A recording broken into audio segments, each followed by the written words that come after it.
Connecting. We have connected. Well, we've gone to here. Behold our character on the creation screen. Woo! No, I'm not about to be using that Fantasia still.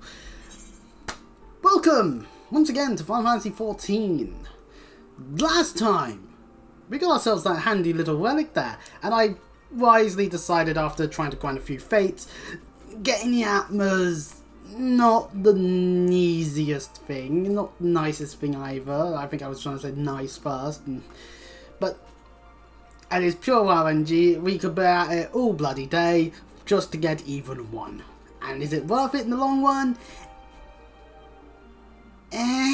Because then we'd get to the books, and then I'd have to farm all the grand companies up and do all the different dungeons over and over and over again. So I've decided against it. And what does this mean? Well, kind of simply, actually. Welcome to doing the Crystal Tower stuff. Yep, that's right. We're going to go and do the Crystal Tower now. Because it's telling us about stuff around here, which makes sense. Right, anyway, first things first, we got to teleport over to Wyvern's Toll. And yes, we have Primal Awakening, but let's face it, that's the 8-man one, and we're hardly going to ever find people to be also happen to be looking for it. So, if you want to start doing this quest line, you have to pick up Legacy of a Lag from the Outlandish Man here. Boy, he's so outlandish, you could swear you may recognize him from somewhere. I just can't put my finger on it. Why would they wear a mask? So anyway, while I was double checking the quest line, it kind of spoiled exactly who it is if you didn't know who it was already. I already knew who it was, to be fair. But in the case you didn't know, I'm not saying. You could always look it up as well. Anyway, we pick up the quest, and we already did that a couple of parts ago now, and you head on over to here, St. Coinach's Find, and talk to this fella here, Wambros. Or Wamboese, maybe. I don't know. Just seems like a Wambros pronunciation makes sense. Why, if it isn't Christopher himself! I was not expecting such a celebrated guest. To what do I owe the honour of this visit? I'm here to look into the Crystal Tower. Ah, you were directed here, you say, by a man clad in foreign garb. Well, the opportunity you spoke of must surely refer to our latest anthropological endeavour. Why such a wordy word? I hate you, Square. Quite how he came to know of it is another matter. All knowledge of this project was supposed to be restricted to my organisation. But that is something for me to ponder in private. You are here now, and your services will, I am certain, prove invaluable. I must warn you, however, that the venture we have in mind is no simple excavation. An unprepared or incautious adventurer could very well find himself on an unplanned and unpleasant journey to foul, solemn halls. Knowing this, do you still wish to lend us your cooperation? Yeah, of course I do. I rather thought you would say that. Your courage is scarcely a secret. Now the first... Chris, I thought it was you. Why, it's Sid! Hello, Sid. It's nice to see him again. What brings you to St. Coinach's? Don't tell me. The Alliance has sent you on another realm-shaking, history-making mission to lay down an apparently insuperable foe, yes? No? Ah, I see you two already acquainted. That is well. Master Golon, our interim hero here, caught wind of the forthcoming expedition, and has kindly pledged to assist us. Oh, yes, has he? Glad to have you aboard, Chris. You don't have the faintest idea what you volunteered for, do you? Very well, let us begin at the beginning. The sons of St. Coinach are tasked with unearthing the secrets of the long-fallen Allegan Empire, and this present endeavour aims to delve more deeply into the civilization's mysteries than ever before. Ah, but I know that look. In the event that you feel ill-equipped to contribute much on the subject of Allegan archaeology, I invite you to recall your encounter with the Ultima weapon. Why? That mechanical monstrosity represented a feat of engineering far beyond aught Garlemald can presently achieve. Nero told Skaver simply awoke it. I mention this by way of a reminder that you have had what might term extensive first-hand experience with a notable Allegan relic. In short, you're practically an archaeologist. Well, that's not a class we can be, unless they want to pull a World of Warcraft on us. Now to the core of the matter. Here in Mordona, there stands an entire Allegan structure, which we have yet to investigate. I speak, of course, of the Crystal Tower. Holy Final Fantasy III galore. Sadly, though, you can't just have a bunch of ninjas throwing shurikens to beat the final boss in a matter of a minute or two. That's a shame. Oh well. After witnessing the destructive capabilities of the armor weapon and the lesser moon Dalamon before it, it seems wise to treat any remnants from that era with the utmost caution. They must be analysed, monitored, and above all, kept from falling into the wrong hands. Golemord. Yeah, Golemord. To put it plain, I have no wish to see another megalomechanical legatus wield one of those weapons. It was this thought which first moved me to contact the Suns and propose that the tower be explored. Simple enough logic, really, actually. Sid makes perfect sense here.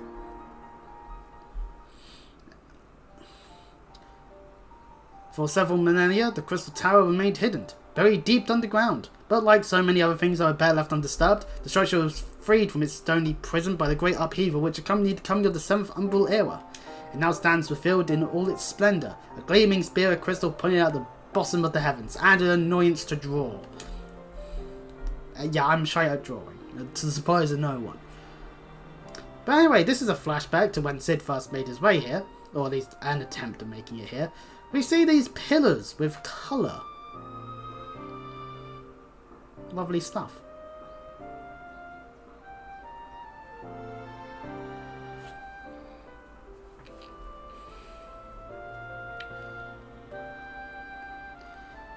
Sid, the ever-curious person, actually chooses to play it rather smartly and throw rocks to see if there's any traps.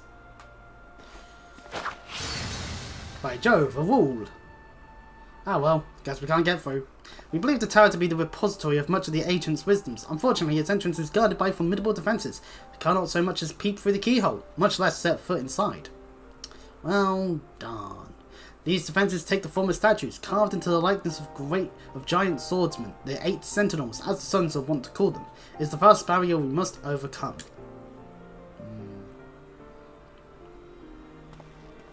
Indeed, we do.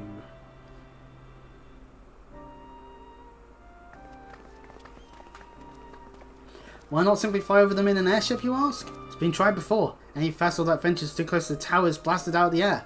We either destroy those statues, or the front door is forever beyond our reach. So yeah, so we got a bit of work to do first and foremost, basically.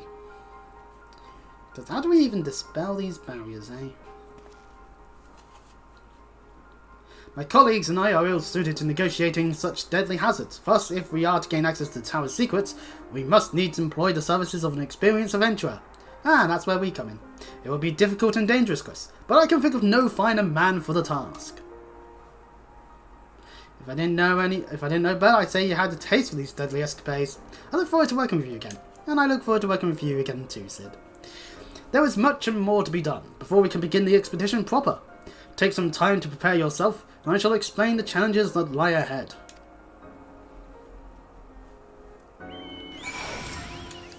Okay, Rambros, what do you have for us then? Our first objective is to reach the entrance to the Crystal Tower. As I previously mentioned, however, that will prove no easy task. The entrance is guarded by powerful defense mechanisms, each utilizing one of the 4 elements of fire, water, wind, or earth. Anyone attempting to simply stroll past these unsleeping sentinels invites swift obliteration. Based on Master Galon's analysis, however, we are reasonably certain that the attacks of these lethal contraptions can be reflected using a crystal of the corresponding element. Naturally, these crystals must be surpassing clarity, free of the slightest impurities, much like the flawless specimens used by the beastmen in their primal summoning rituals. Oh, cool, I'll go and raid some of their crystal deposits then. Mayhap I should have said exactly like the specimens they use. Were there any other way, we will not ask this of you, but we need someone to enter the beast tribe strongholds and liberate their perfect crystals. I was joking on just going and raiding their stockpiles. God damn it. For the moment, I would have you focus on attaining 2 of the 4 crystals we require. Pray make for Lanosia, where both the substance spawning grounds and Ugamaro mines are located. You may be certain that the materials used in the Beastman's sacred rituals will be well defended. Whether you choose to venture there alone or with companions, I shall leave to your discretion. But whatever you do, please be careful. Okay, so we have to go to the bloody mines again!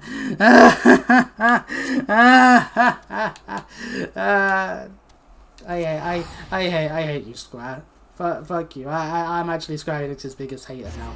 They keep sending me to the mines! Do I look like a Welsh child from the Thatcher era? Do not answer that question. But still, it's worthwhile to go here first, because at least then we'll be done with it, and we won't have to fucking go back here again, unless I'm deciding to get the Atlas, in which case I'm probably going to end up having to do all the fucking fighting again. Ugh. Anyways, the sentry should be somewhere around here. Somewhere under the ground we die of gas. Because we're a canary bird and that's our job.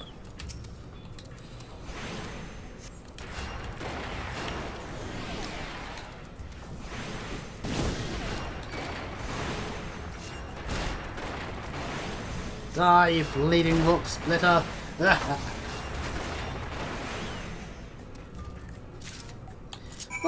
that done. Now to go over to Airport and go to the bloody Subster spawning grounds. Whee!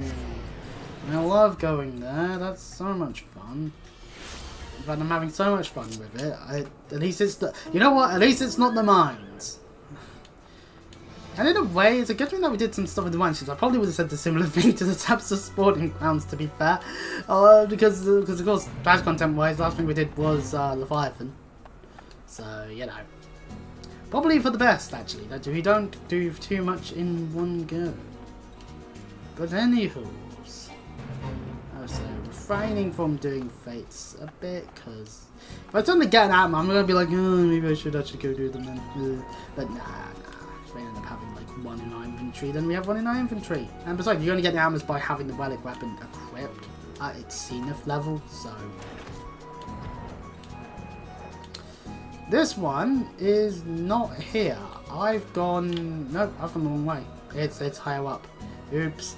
I just assumed that it would be there, like an idiot. Oh god. Right. Don't mind me, Sawagan, just flying through. I'm on the unicorn, flying through the air by these electrical currents that would probably take me down quite swiftly, actually. Pardon me. Be gone, Shore Walker. No, I have this stone. I throw at you and die. Ha ha ha ha. Let's try to both get him.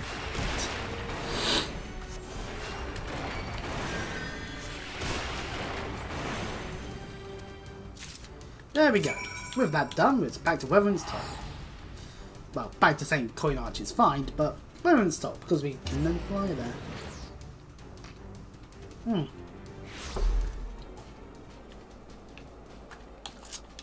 And the outlandish man is now gone from Weatherman's Toll, now that we've moved on from the first part of Legacy of the Lag. Makes sense. But gee, I wonder why some strange gentleman would want to push us in the direction of a giant tower made of allergen technology. Well, we can ponder all our ideas at a later time. Rambros! How progress your efforts in infiltrating the Beastman's strongholds? 1 earth crystal, 1 water crystal. So these are the flamed, flawless crystals of the beast tribes. I've seen countless specimens from I know not how many excavations, but nothing to compare to these. The purity is astounding. You've done well, Chris. These in our possession, we lack only the crystals of fire and wind. The former lies in Sanawak, the war camps of the Amaljo in Faralan, the latter in Nataland, the roots of the Axel in the hills of Corfas. Expect them to be as closely guarded as the first two, if not more so. Still, I look forward to receiving word of your resounding success. Yep, so now to 2 completely different areas. Lovely. Right, okay, well we'll head to Little Alamigo, go into Sanawak and grab the fire one, and then we'll go into Corfas and grab the one from the Alaxel. Simple enough objective.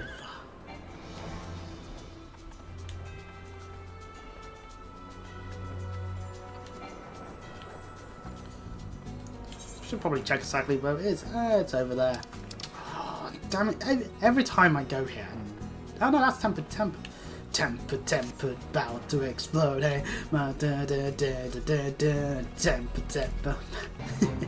Ah, come on. When a mate's name is like that, I have to. No one sue me. Actually, I'm asking to get sued when I say that. Sanawak. By God, it's the elusive Flame Eater. He's gonna eat all our flames. I mean, it's better than the Ass Eater, that's for sure.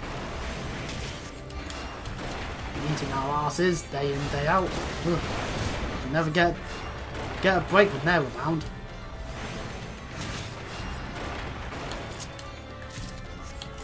That's done. Off to Gorfast. Very simple objective at the end of the day. Really, there's really not much more I need to say about this. Also, I want to keep some of the potential yap topics I could have, yapping topics, for topics to talk about, for if we end up having to wait an hour. Oh god, if we have to wait an hour, I should probably... You know, if this suddenly becomes a Pokemon Showdown stream, that will be why.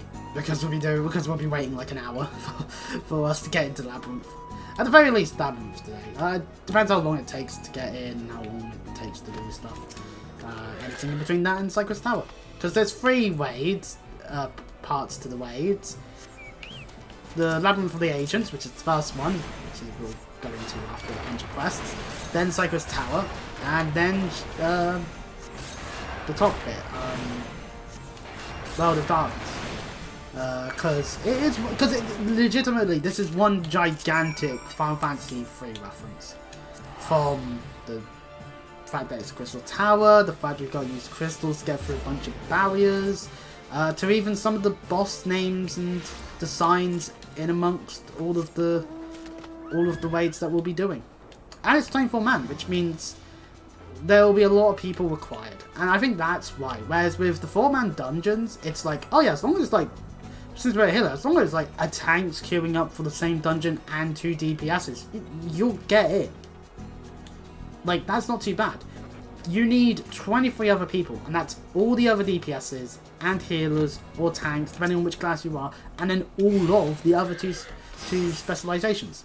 Chris, it is good to see you. Tell me where you were able to obtain the remaining crystals from the basement. Fire and wind, and part of my nose is fucked. Wonderful! With all core crystals in hand, we are now ready to proceed to the next stage of our preparations. I hope I did not give the impression that we would be embarking on our journey to the Crystal Tower just yet. Alas, there is another step which must be completed ere we come to that. While the crystals you acquired are indeed flawless, they are of little use to us in their present form. If they are to reflect the elemental forces of the defense towers, they must needs be cut and polished. A process which calls for a very particular set of materials. Procuring them will be a challenge in of itself. I fear, needless to say, we'll be requiring your services once again. Fair enough, and we just get some grade 5 dark matter into the game.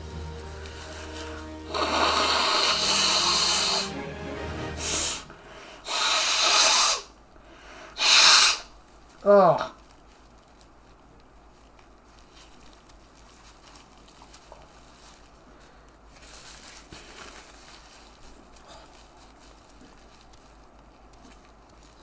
I hope that has helped clear up my nose a bit.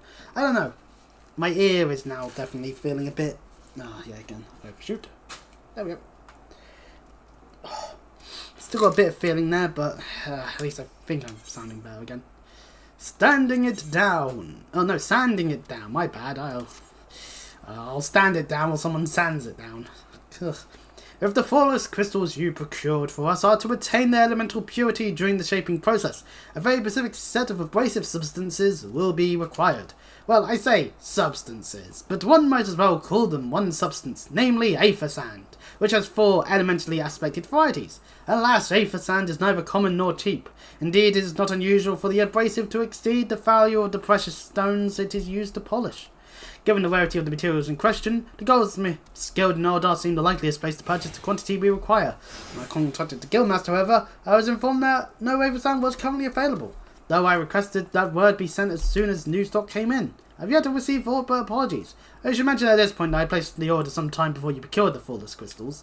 I'm well aware that acquiring a facade is no more feat, of course, and I am not an impatient man. But I fear the more we delay our investigation, the greater the risk that the tower's secrets may fall into the hands of other, less savoury parties. That is why I wish to entrust you with the payment of our purchase and send you to speak directly with Guildmaster Serendipity.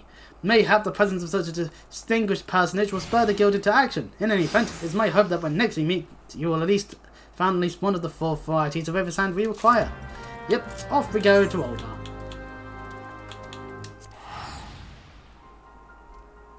My ear is the same. Okay, right. Then.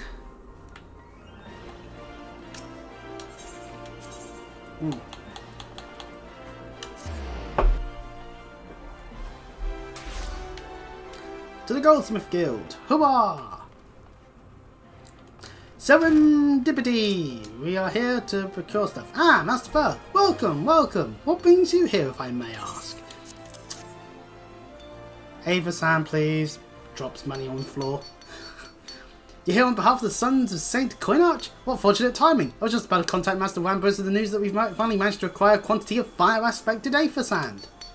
I'm afraid it may be some time before we can supply the other 3 varieties, but you are welcome to settle accounts for that which we have now. Pray speak with Jermaine over there.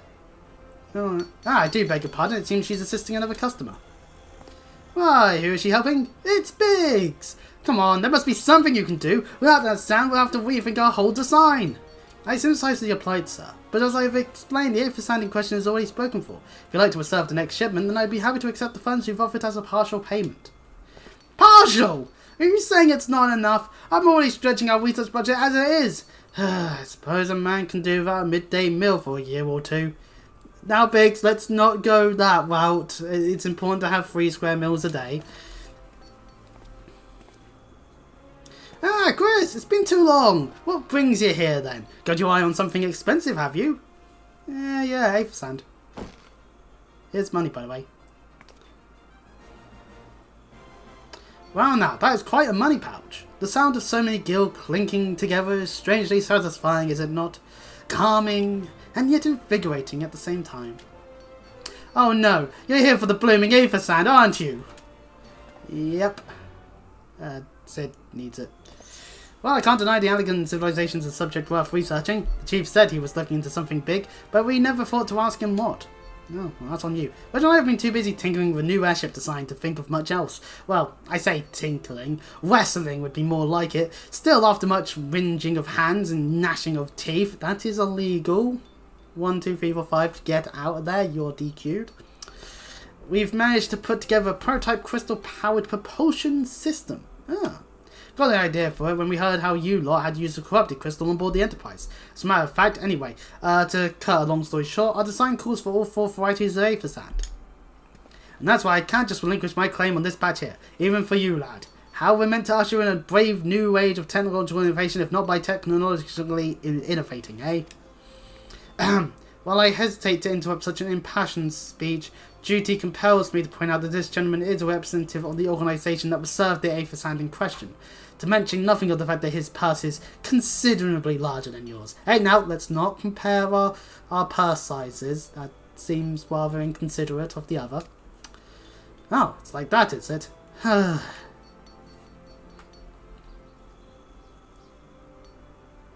Alright, this batch is yours. I'll let you have it, but if you're going to take my sentence any further, you grant me a role in this project of yours.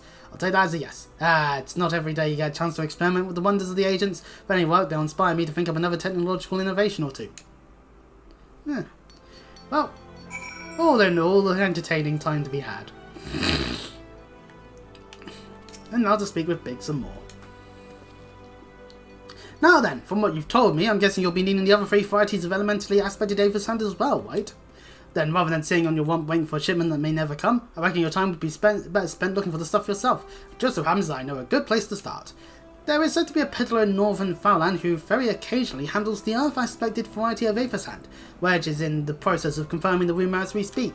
I know what you're thinking. When did my timid little friend decide he didn't need me to hold his hand anymore? The answer being, just the other day. Seems he's been inspired by a certain adventurous heroic example.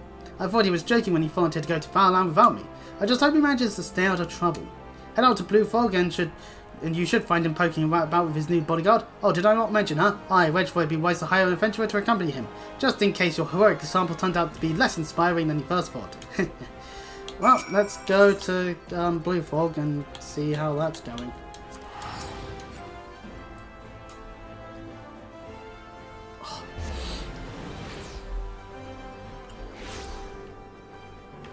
Well, there being an experienced adventurer, I don't see no Wedge.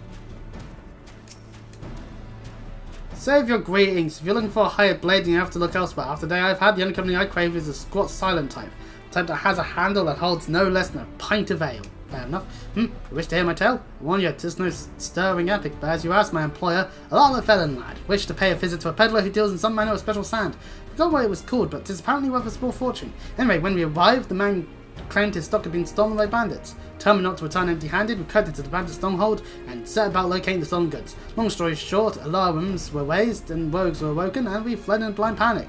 I was separated from my employer in the confusion. I've not seen him since. Oh, fuck. Oh, a friend of yours, is he? Then you best be prepared for the worst. Tis just possible the poor sod may yet be lost in the old Marge and Mithril mine, but I fear the bandits will have caught up with him by now. Well, crap. Guess we're gonna have to go and rescue Wedge then. If things change, they all stay the same. Don't worry, Wedge. We're on our way to save the day as we crash into this rock formation. Maybe it's more of a plateau. Who knows? But yes, level 50 mobs, level 49 mobs for that matter. Lunatics! Where is Wedge? Is he in the building? There he is. Hey, Wedge. Just in case anyone tries attacking me while I help him out. There we go.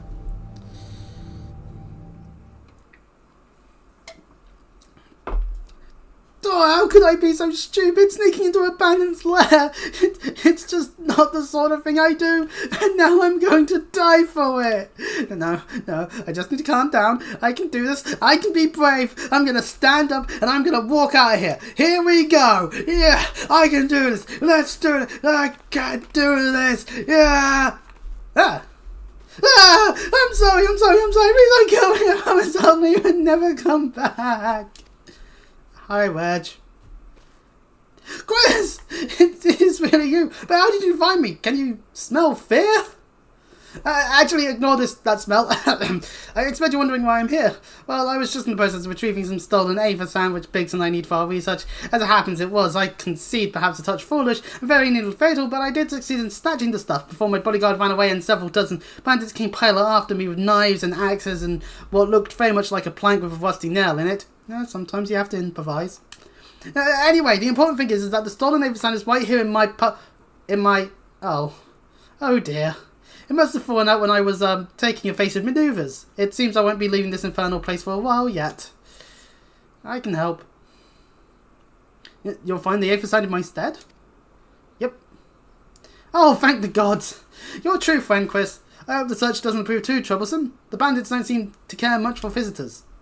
Thankfully, we're really over-leveled, so we won't have to worry too much. Although, I say that and immediately get punched in the face by the first bloody one. Way to go, me. I opened my mouth way too soon.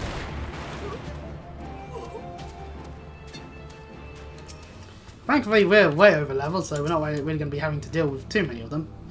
If you are doing this at level 50, then yeah, you're going to have to get through quite a lot of these guys, because you'll just aggro them by riding through them like an idiot. But there we go. The Earth Cradle Aether Sand. Huzzah! Hey Wedge, I'm going to keep it. Have fun dying to these lunatics. No, that'd be mean. We're nice people. Chris, have you had any luck locating the Aether Sand? Yes, we certainly did. Yes, that's it. I must return to the workshop at once and tell Biggs the wonderful news. What's that? You're also on a mission to collect Aether Sand. You're working with the chief. A treasure trove of allergen knowledge, you say? I see. Then you should really be the one to have this. Biggs and I are far from exhausting all possible avenues of airship innovation, and it sounds as if your problem can't be solved by any other means. This expedition of yours sounds jolly interesting, I must say. I'm half inclined to join you. In fact, I think I will. Any venture worth the chief's time must be worth a look. Wait, I'm more than ready to leave this awful place behind, and you should return to Mordona with that A for sand before there were any more, little mishaps. Be sure to keep a close eye on your pockets, Chris. Well, to be fair, it's nice to have pocket sand at the ready whenever we need it. Sometimes it might be useful. Who knows whose eyes we need to throw sand at?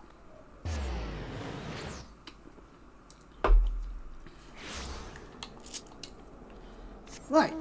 Once again, back to St. Coinarch's Find. Although we still need to get our hands on wind and water, so... yeah, that person's doing giants right now. Fair enough.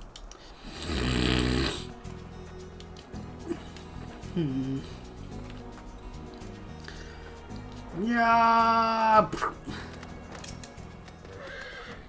Ah, Chris, you have returned. I take from your presence that you were successful in procuring us some Aether sand. Tell me, which variety did you find? Fire and earth.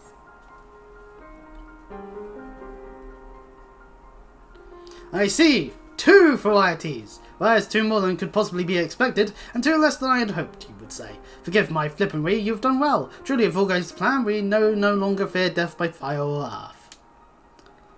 Master Garland, if you would be so kind as to prepare the relevant crystals. I shall set to work immediately. Truth be told, I've been looking forward to this. One does not encounter materials like these every day. Speaking of which, how in the 7 hells did you find them? Mistake me not, old friend. I know only too well how capable you are, but Aether sand isn't something you simply find gathering dust at the back of a merchant's rare gem cabinet. Well, I did have help from Biggs and Wedge. You had help from Biggs and Wedge? Yeah, that is what I just said. Trust them to design and follow revolutionary new engine the moment I turn my back. How's a genius meant to rest on his laurels when his employees are so damnably inventive, eh? And now they're determined to join us, are they? Typical. I jest, of course. It'll be good to have them around. Still, as a matter of professional pride, let's endeavour to procure the 2 remaining varieties of Aether sand before they arrive, shall we? Tell me, Rambrose, have you had any information on where the water and wind aspected types might be hiding? Not as of yet. I've made certain arrangements, which I will soon see if my efforts have borne fruit. Forgive me for usurping, but you seem less than enthusiastic about that prospect. If there's a complication, I'd rather we discuss it now than risk jeopardising the expedition. Mayhap an explanation is in order, but first let us savour the preliminary victory that Chris has won for our cause, if only for a moment. Huzzah, we did it, we got 2 of 4, and I'll take the iron and silver piece.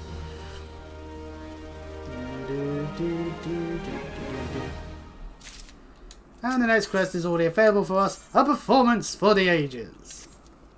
Yes, I must speak of the arrangements I made to acquire the 2 remaining varieties of Aether sand. Some days ago, I asked a Charlatan and acquaintance of mine to travel to Gridania. Oh, pardon me. And there gather the necessary materials. Since that time, however, I have heard nary a whisper from him. To be frank, this lack of communication is not entirely uncharacteristic, but I cannot discount the possibility that something ill has befallen the man. Oh no. Alas, we do not have time to investigate his fate. As I have mentioned before, the more we delay our expedition, the more likely it is that the Crystal Tower's secrets will fall into the wrong hands. Therefore, I would entrust you with the same mission I assigned to my friend. Travel to the Black Shroud, and seek out past Montret, the master of the markets in Gridania. If anyone knows where Aether sand might be bought, it is he. Right, to Gridania we go. And specifically to the markets.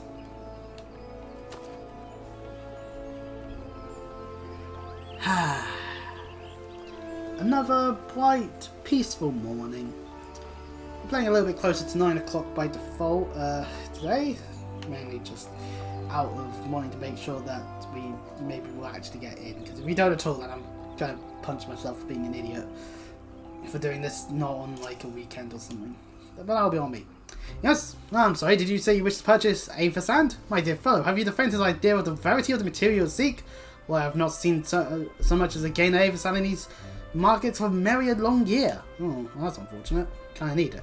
I can tell you where one might mine the ore from which the water aspected variety of the abrasive is derived, but only a fool would willingly set foot in the place. You seem undeterred. Very well. Are you familiar with Earth's Gift? That's where the ore is to be found, in an area inhabited by a particularly poisonous hog. Should you encounter the tusked nightmare, you will know that you are in the right place. Albeit at the wrong time. Farewell. Oh, why, that's ever enlightening of our position in the world. off the quarry mill it is to go to Earth's Gift. And also, yeah, well, this is also where you have to go for over. I haven't picked up the quest, so ha. But anyway, the forests of Britannia, home again, in the trees that we belong. Let's get to Earth's Gift, shall we?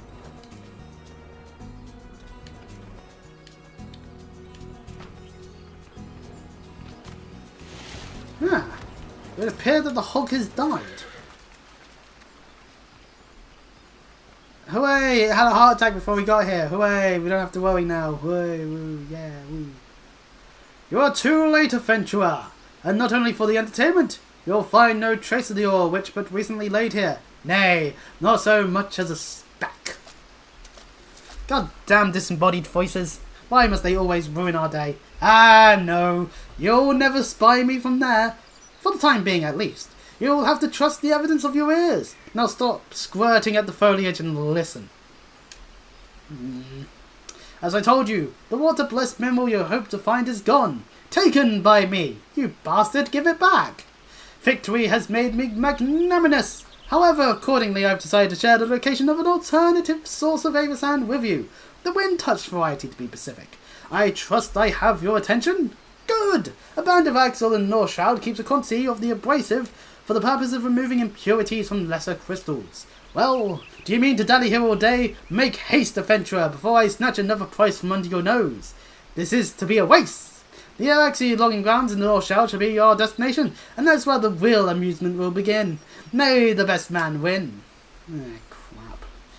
We're having to waste a disembodied voice now. Away. To the North Shroud we go. Because things can never be so simple, can they? Ah, well. Just need more time to get our bearings and whatnot. Right, to the logging grounds, which are over this way.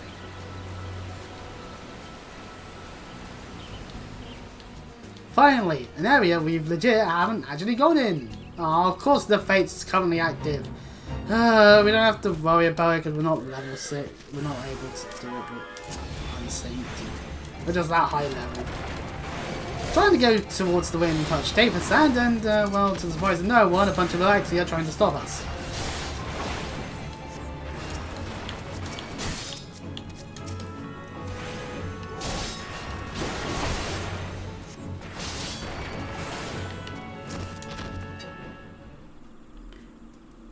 By God, that's a long interacting thing for a thing that's was surrounded by enemies. I guess that's to stop you from being able to pick up while the enemies are there, but yeah. Cutscene! Wow! Bravo! That was quite a show, adventurer! Why, the spectacle proved so enthralling that all thoughts of Ava sand slipped my mind! I appear to have forfeited our little race. Congratulations! The wind-touched abrasive is yours. And yet, having been treated to such a memorable performance, I cannot help feeling that the greater prize is mine. This iniquity must not stand. I insist that you accept a token of my appreciation. Payment for this entertainment will be waiting for you in the east. To the east, in a clearing within Proud Creek. Pray retrieve the gift ere it is crushed beneath the iron feet of the Dullahans. Oh, no. Oh, we better get there ASAP, because who knows what the reward could be. We open a box, it's just some gas and we get knocked out, because it's like, lovely, knockout gas, my favourite. How did they know? But, yeah. Well, I know, it's actually the water-blessed Ava sand. Oh, son, this damn Dullahan is trying to step on me. I'm not into that, you foolish Dullahan. I'm into not getting attacked. That seems like a sensible thing to be into. Okay. Well, I make things weird. The water-blessed Ava sand! Hooray! This disembodied voice certainly just wanted to play tricks on us. Not what you were expecting? I took the liberty of refining the ore from Earth's Gift into Ava sand. Do keep it safe, adventurer. Lest you accuse me of playing games, you should know that the thought of relinquishing my prize never once crossed my mind. Until I saw you in action, such deeds must needs be rewarded. It is my vocation, you see, to record history as it is made by mortal men, and I much prefer to chronicle the accomplishments of the bold and the mighty. Thus it is my fervent wish that you continue your career with the same courage and skill you have shown today.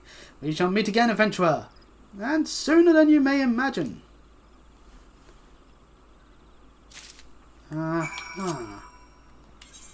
Anyways, while we try to decipher who the fuck is trying to play with us like this, and who knows, maybe my idea of a face for them is completely and utterly wrong.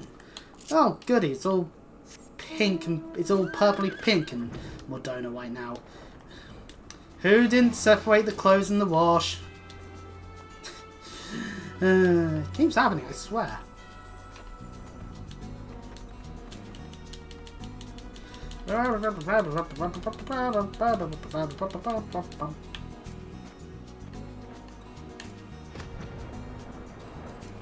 Take my head off of a crystal. Anyway, Ambrose, what news of your mission? Are we any closer to acquiring the remaining abrasives? Here's the wind and here's the water. You brought both. I shall have Master Gulon begin work on the crystals immediately. Huzzah! I'll happily take high elixirs. Why not, you know?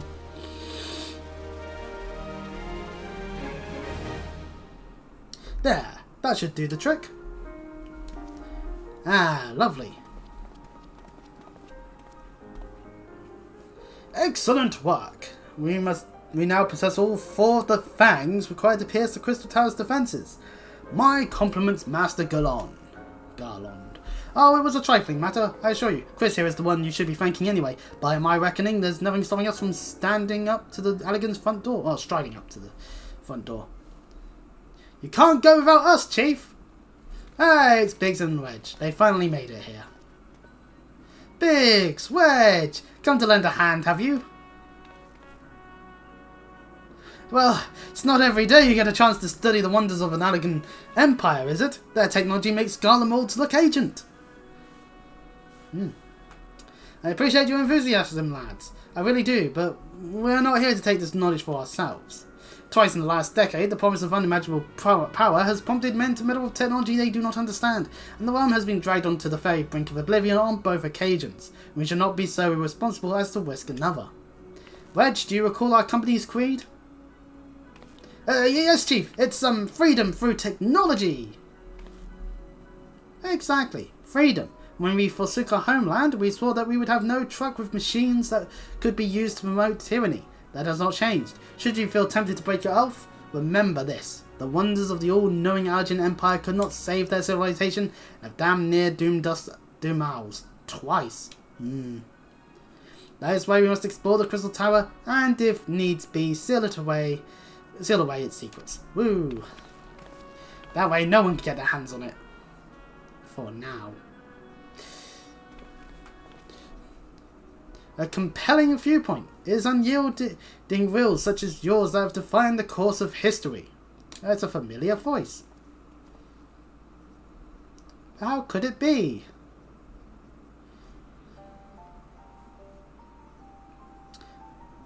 So you return at last. Pray tell, has kept you so wholly preoccupied that you could not spare a moment to inform me of your progress or preservation?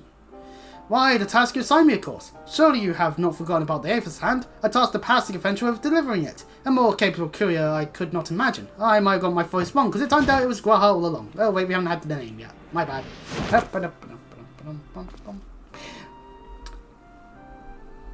A dashing Makote archer.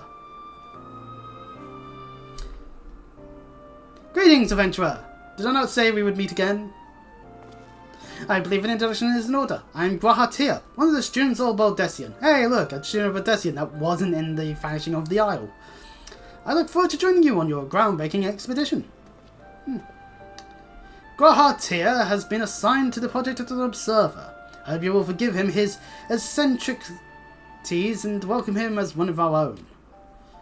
Oh, I didn't put the apostrophe in the description. No, I'm even more of a fake player of this game. Clearly I must obviously have someone sitting behind me all day using the controller. No.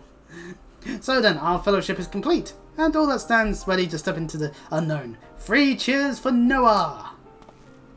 Hooray! Yip hip hooray! Hip hip hooray! Who the fuck's Noah? Noah? That is the name I've chosen for our little collective. Given our differing backgrounds, we cannot very well call ourselves the sons of Saint Coinarch, can we agree? And we must have a memorable appellation if our venture is to leave its mark in the annals of history. I could claim that Noah stands for Nominated Observers of Artifacts Historical, and so it does, technically. But my true reason for choosing this name stems from the fact that it is shared by a vaunted Allergen Archmagus. Or Archmagus, even. An Archmagus? I like the sound of that. Yeah, thumbs up. Very well. Now that the pressing matter of what to call ourselves has been settled, it is time to set forth to brave the outer defences of the Crystal Tower. Is everyone ready to depart? Yeah. We're ready. Hurrah! Ready!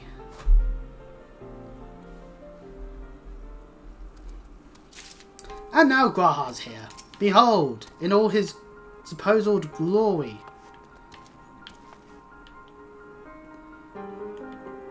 It's us, the Bakotes.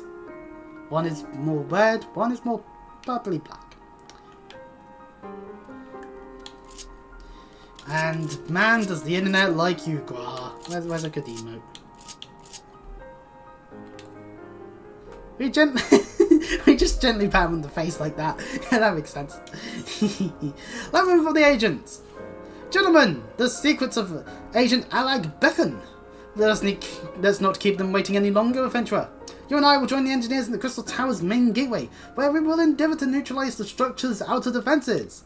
Rambros, meanwhile, will remain here and oversee the operation. Given my knowledge of Argent history, it seems logical that I should lead the expedition itself, though I admit the world does not exactly befit my status as an observer.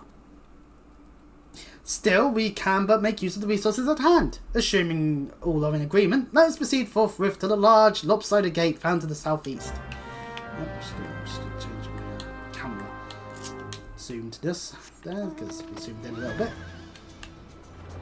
But yeah, the gate is over this way.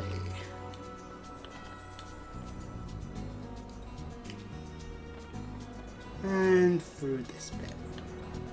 If you're of a level where you can easily aggro the enemies here, then you may have to deal with them as you do the whole waiting to get through the destination thing. Hooray! That one was more sarcastic.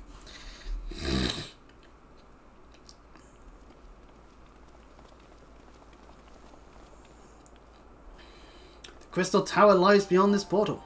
Now comes the interesting part.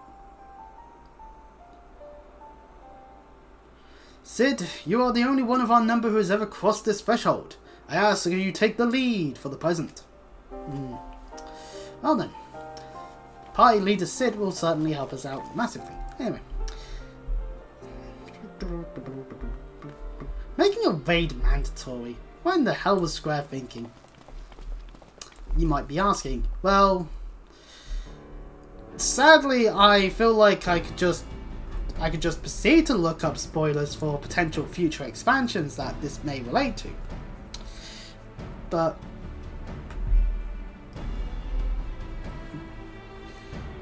it's clear that Square want you to have this done so that the knowledge of the storyline of the Crystal Tower is in your mind. Simple as that, really. But, you know what, yeah, that sounds like the best explanation, actually. I say, the energy radiating from these statues is palpable. Lucky for us, that it is. One might otherwise stroll past them, feast your eyes on the elemental defences which prompted our lengthy preparations. These sentinels prevent would-be intruders from advancing to within 20 arms of the tower's inner reaches. Which is a slight annoyance because it stops us from just being able to get through.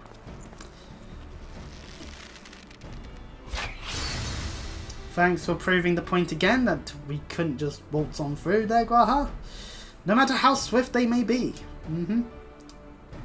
Which is why we've got these. Happily, the crystal fangs we took such pains to craft should spare us the inconvenience of instantaneous annihilation. Here, allow me to demonstrate. Chief, it's too dangerous to allow anyone else to risk his life testing one? Quite right, I made the damn things. It's my job to see that they work. Besides, if Sid ends up getting immolated, then we know that it clearly didn't work.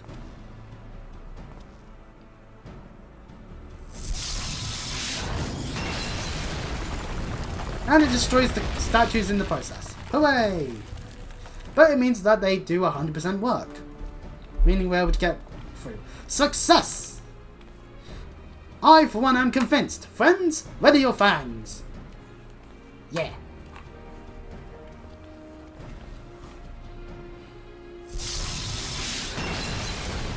Down go the water ones.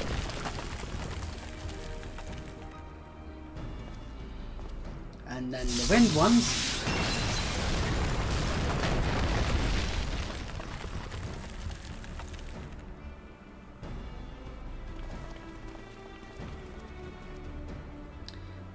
And lastly, the earth ones.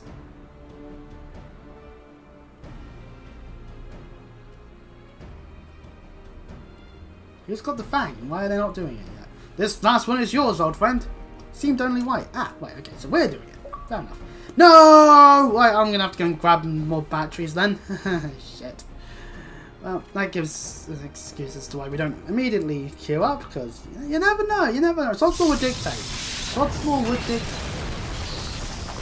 Then again, I guess we've been doing quite a lot of Final Fantasy lately. I've been obsessed with playing it, I'll admit. Maybe we'll turn down on the overtune of playing Final Fantasy when it comes to how much we play versus other games. Haha! We did it! So much for the outer defences! Indeed! The entrance to the tower is near at hand. My blood fairly sings with anticipation. Speaking of blood, I have a proposal for the next stage of the expedition. I suggest we wait here while Chris and a hand-picked party of his adventuring companions enter the tower.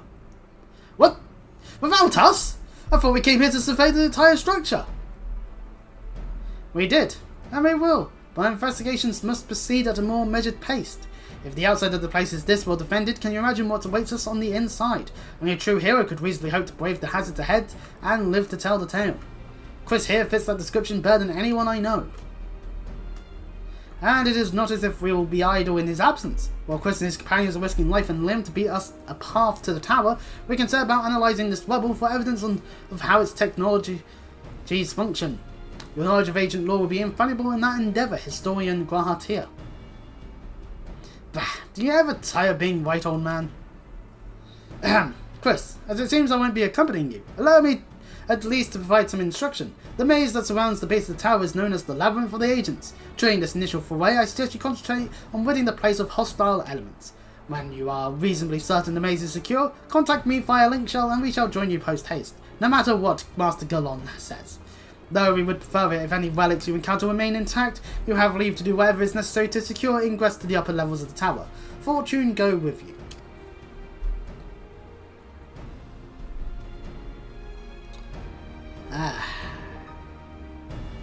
Crystal Tower.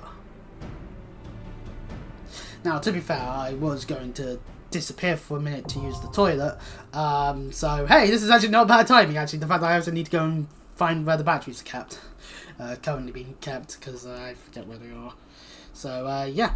Also, we do get a tutorial thing of duty for alliances, telling you about 24 adventurer things where 3 full parties get used for this, and you get to see the icons of it all. So, you know, that's kind of cool. So yeah, I will be back in a couple of minutes.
Right, we are back.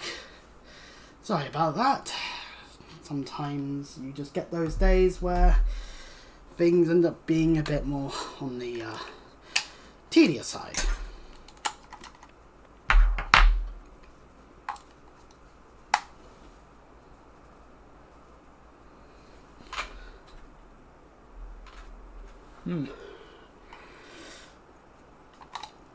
Right, there we go. New batteries, old ones to dispose of once we're done here. Right. Good. Right. So into the duty finder we go. Welcome to the Labyrinth of the Ancients. Gives us a nice 2 hours to complete, and hey, we're in immediately. See, I figured that might happen. Because it's Labyrinth, every player will eventually get Labyrinth and Cyquus and World of Darkness. So that's going to happen. And the people who have decided to magically fall asleep in a nanosecond.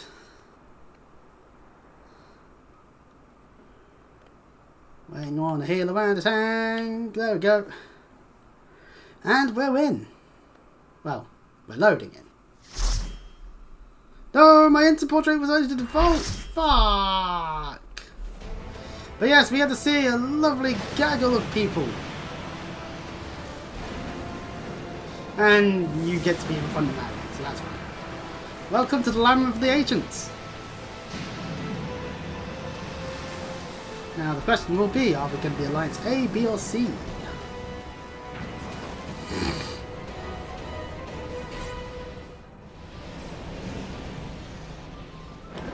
So many people all in one area. Oh. So someone just extracted a thing. So yeah, the ones in blue will be us. Okay, here we are. But welcome to the Labyrinth, where sadly, wait, we have a ranged DPS who's not using the Peloton. God damn it. Well, we've got ourselves a Dark Knight for tank, a second white mage, fair enough, a monk, a ninja, a samurai, a dancer, and an summoner. Not Arcanist. If they were playing Arcanist, I'd be questioning their sanity by not having the Jobstone equipped. That would be bad. And we can see in Alliance B and C, there's a tank each, specifically Underwater and a Gunbreaker, and a bunch of various other stuff. 3 white mages in total. And of course 2 end up in the same alliance.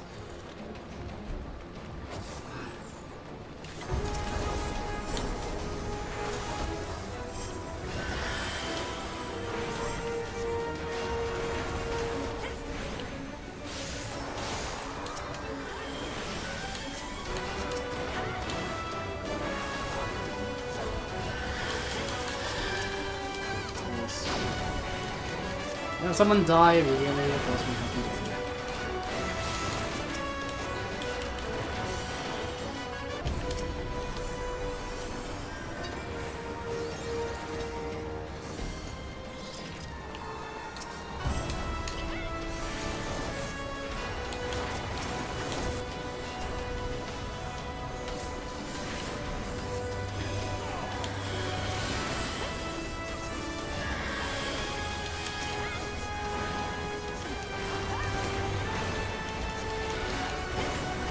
So the Pools of Oblivion's first part, as you can see, a bunch of fights occur, and just a lot of visual effects of all the various different alliances fighting the enemies. So, you know.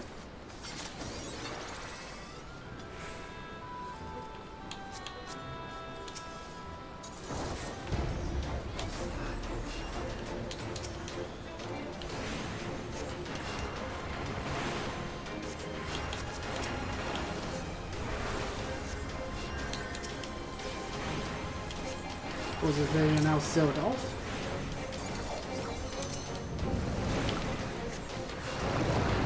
Ah.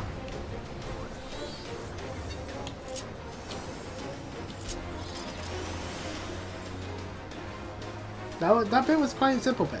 But to be fair, we're now near the actual fight.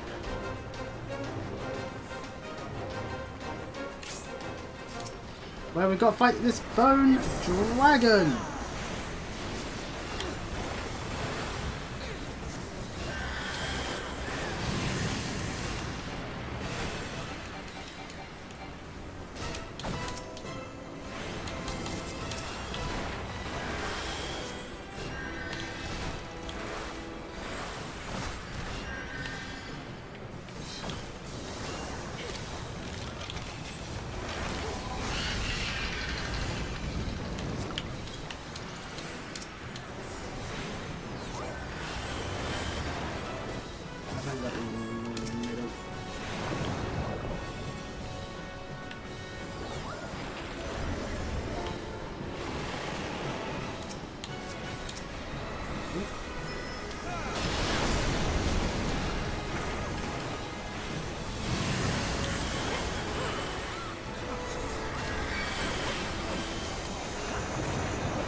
Oh, right. Okay. Yeah, this is a bone dragon that keeps coming back to life, and I'm constantly maneuvering myself out of the way of the thing, because otherwise...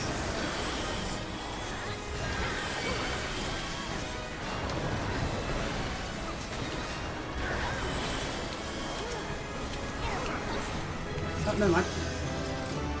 Ba-bum. Crown of Light is a pass, and Battle of Boots is a pass. I'll pass on the coffers. I'll read and I'll need on the stuff that's. Oh crap! I hit the fucking ledge, didn't I? Next up is the Lork of Lament.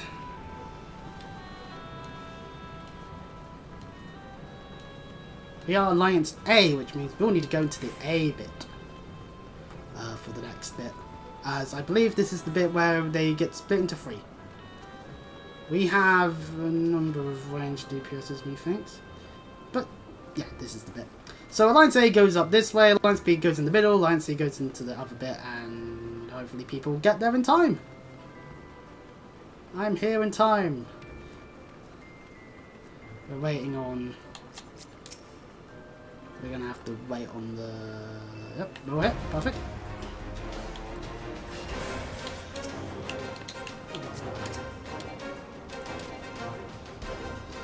Yeah, sadly, some of us need to stand here and help. Make sure that we can actually hit the fuckers. Sadly, we're a little far.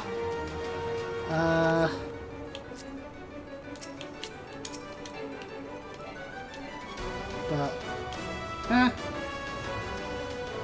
this is more for the healers and ranged DPSs to do, and if they can actually reach the enemy, then hey, that's cool.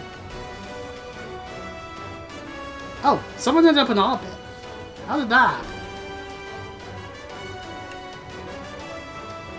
How did one of our guys end up here?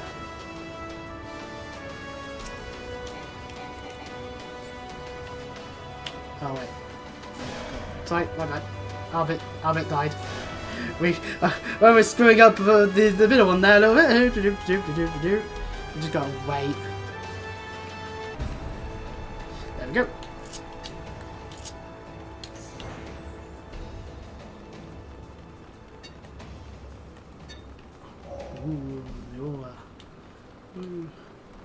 As this gets us to Thanatos. Make your Persona 3 reference now, or better yet, Greek mythology, but still.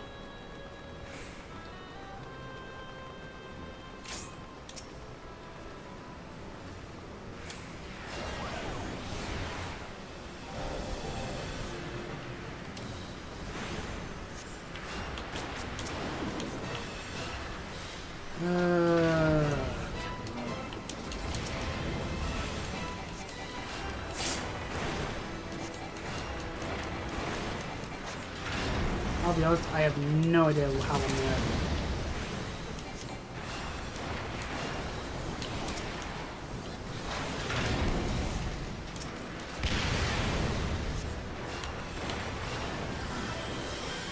Not taking that at all.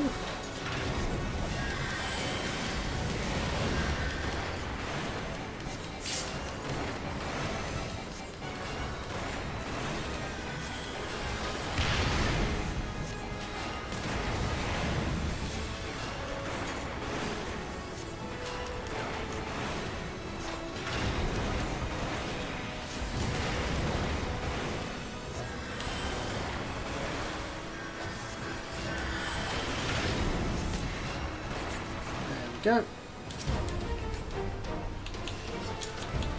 Pass and no.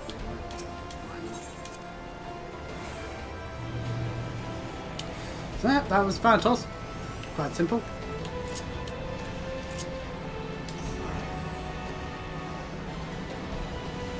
And now we make our way to the final bit.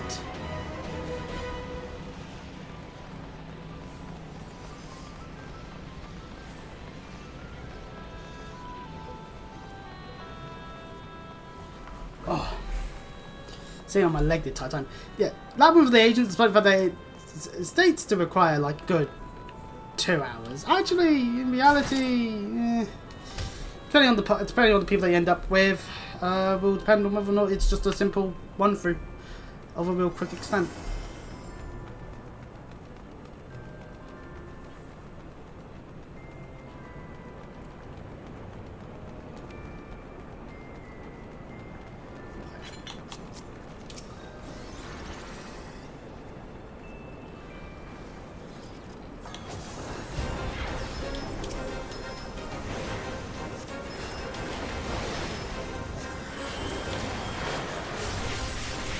We have 2 stacks of Medica too, basically, which is lovely stuff.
Oh no.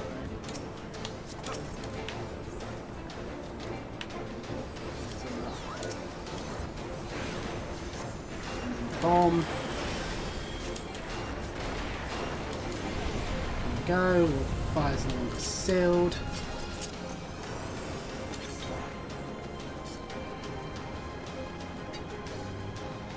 Into the path of redemption.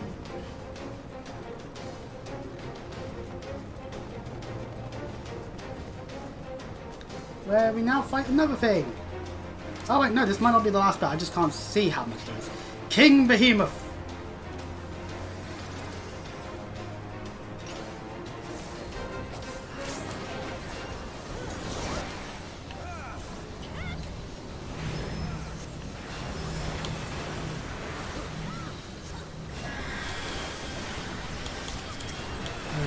There's our bloody thing he chose to.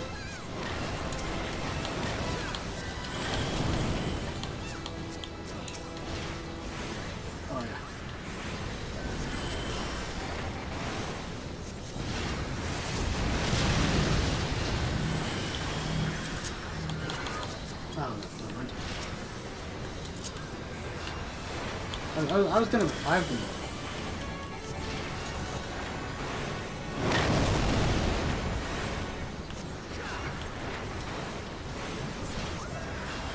Yep, there we go.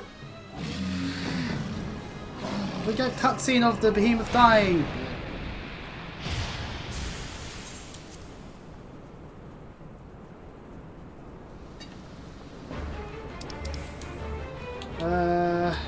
Need and pass.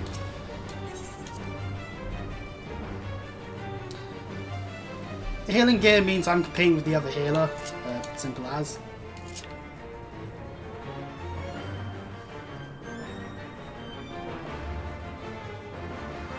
But then we get one last fight here in the Hall of the Inexorable, and my lines is over there.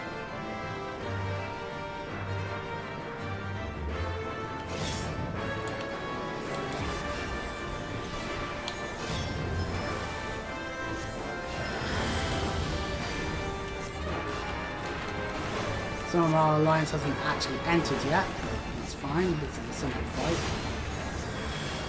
What we do is we keep fighting it until the game goes stop. We must leave.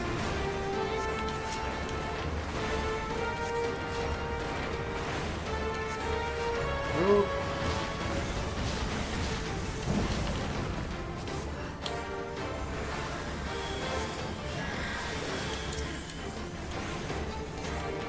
These sorts of markers, lovely to see them.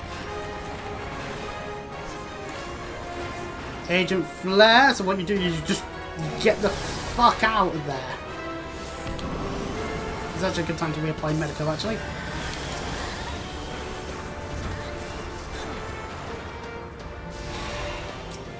And then we go back into fighting with Flare. Quite simple, actually. Again, we've got ourselves.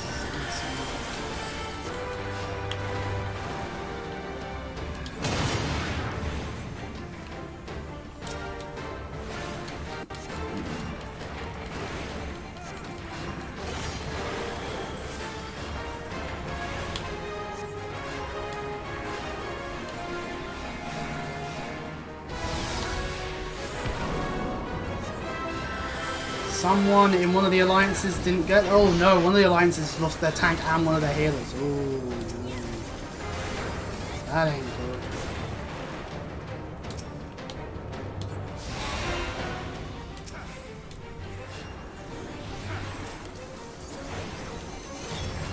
But maybe we've got it done. You call that a labyrinth? It is obtained. And the being is destroyed and all that. And we gain the trophy at 5.10% of people have actually done this. I'll give it to the tank. Oh, is that because our coffer's open? Yeah, it's open. Okay, right, pass on that, pass on that. Need on the Royal Crown, although pass on that. I'll pass on that, and I'll greed on the previous stuff.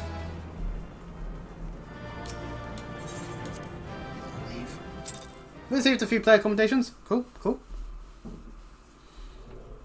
And we're done with Labyrinth of the Agents. The first of 3 parts. Hooray!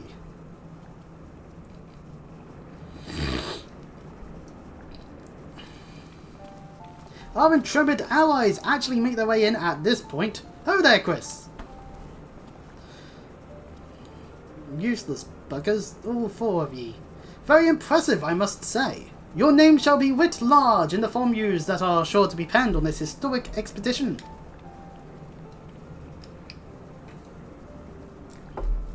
The scale of the structure defies comprehension. Someone plainly thought bigger was better. Maybe they were overcompensating for something, Sid. Who knows? According to my findings of my Baldessian colleagues, the Crystal Tower was constructed to collect and store the endless energies of the sun, a characteristically ambitious undertaking. Now, what of the tower's defences? Judging by your haggard expression, clearing out the labyrinth was no small feat. Well, my alliance didn't really die too much. Like now, one of the other alliances in the last fight, a giant of a man wielding a shimmering scimitar, you say? Yes, that would have been Phleglion, not Archeon, Phleglion. He was a hero of the Allergen Revolution. And you gleaned that from what exactly? His choice of weapon? Well, I am an historian, and I have a certain, shall we say, affinity for the lore of the Allergen Empire. It is, of course, all knowledge gleaned from musty scrolls and tomes. The ancient texts claim that the Crystal Tower is defended by the champions of Eld, resurrected and augmented through the Allergen's extraordinary technology. Chief, you need to see this! And what, pray tell, do we see? Off screen, up in that direction there. Or that way for perspective of the webcam. Ah, well, there it is, the foot of the tower. What surprises do you have in store for us, I wonder?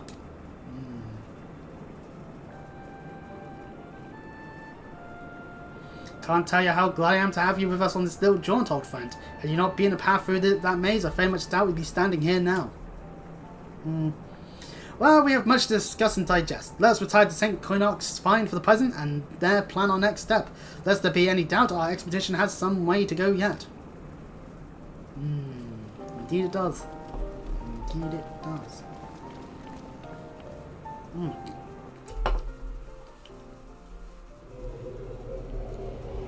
And now we're back out here. Now we can't actually fly in this area. This is a flyless zone. Little fun fact there. Boing, boing, boing,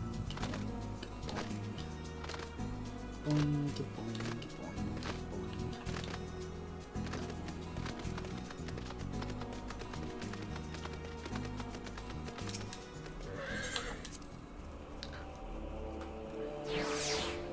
Sadly, we do have to go through this whole thing every time we want to maneuver in and out of the centers.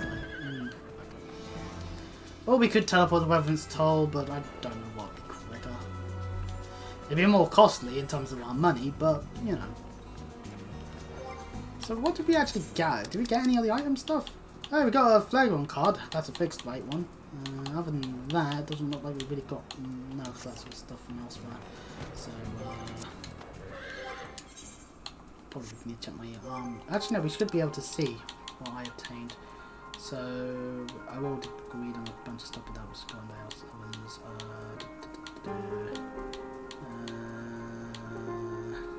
I got the World Crown. So this is what it looks like on our gear. It literally will be just glamour for us, and that's the thing, and that's the reason why people do. Oh, because I flew into the one part where I can't just jump over the way to go me. Anyway. So good of you to join us, Chris. I mean, would be dull indeed without a full account of your experiences in the labyrinth. Take a moment to collect yourself, and when you're ready, we shall debate how best to proceed. Which gives us the quest for prosperity. Now, we do actually have a number of quests before we get access to the next one, sadly.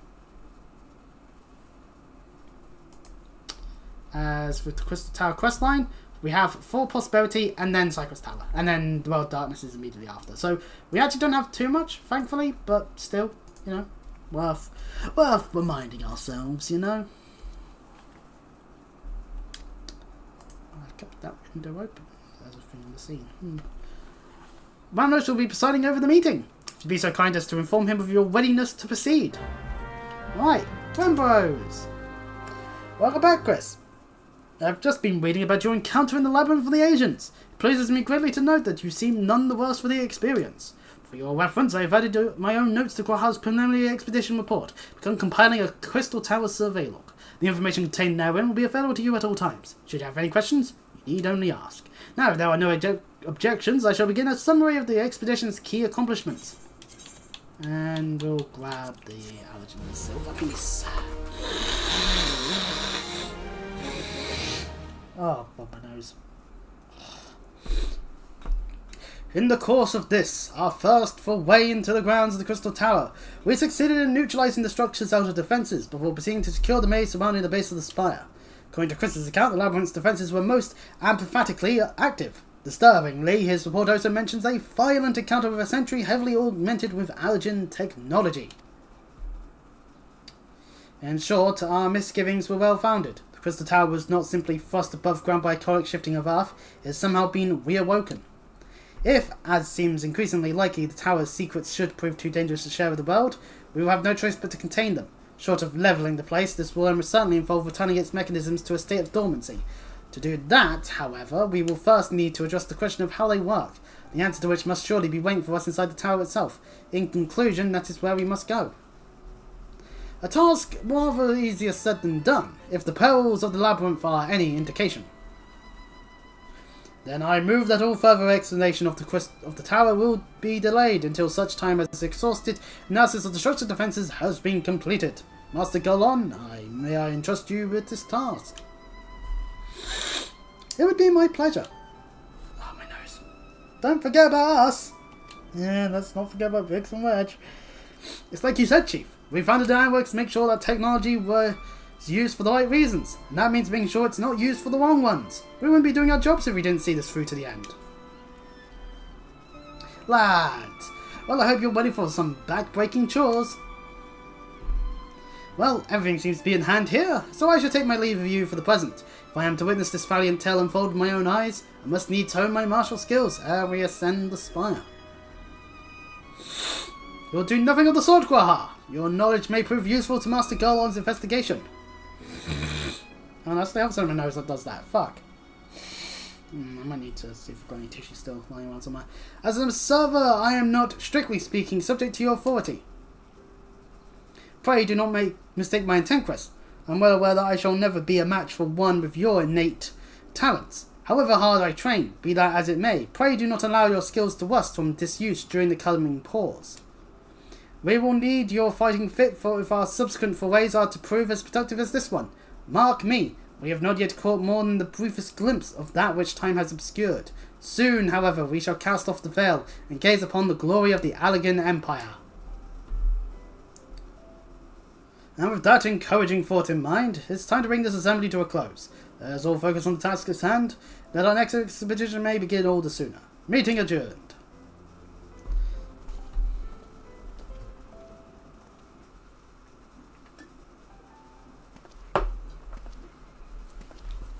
Later at night.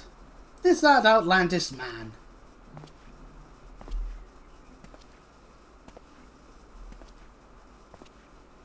Such a terrible mess. Yet it does leave the door wide open, so to speak. One cannot help but be impressed. I'm beginning to understand the reliance you place on adventurers, old friend. So, this is the legacy the Allegan Empire left behind. My readings are correct, the energy source waiting atop the tower is a match for even the ultimate weapon. Nay, more than a match.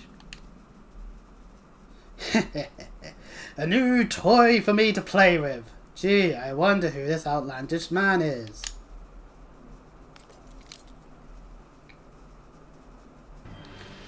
Why, it's Nero. Tulsk gave a fuck. I believe the fates had conspired to deny me my just rewards once again, but it would seem that a greater destiny in mind for me.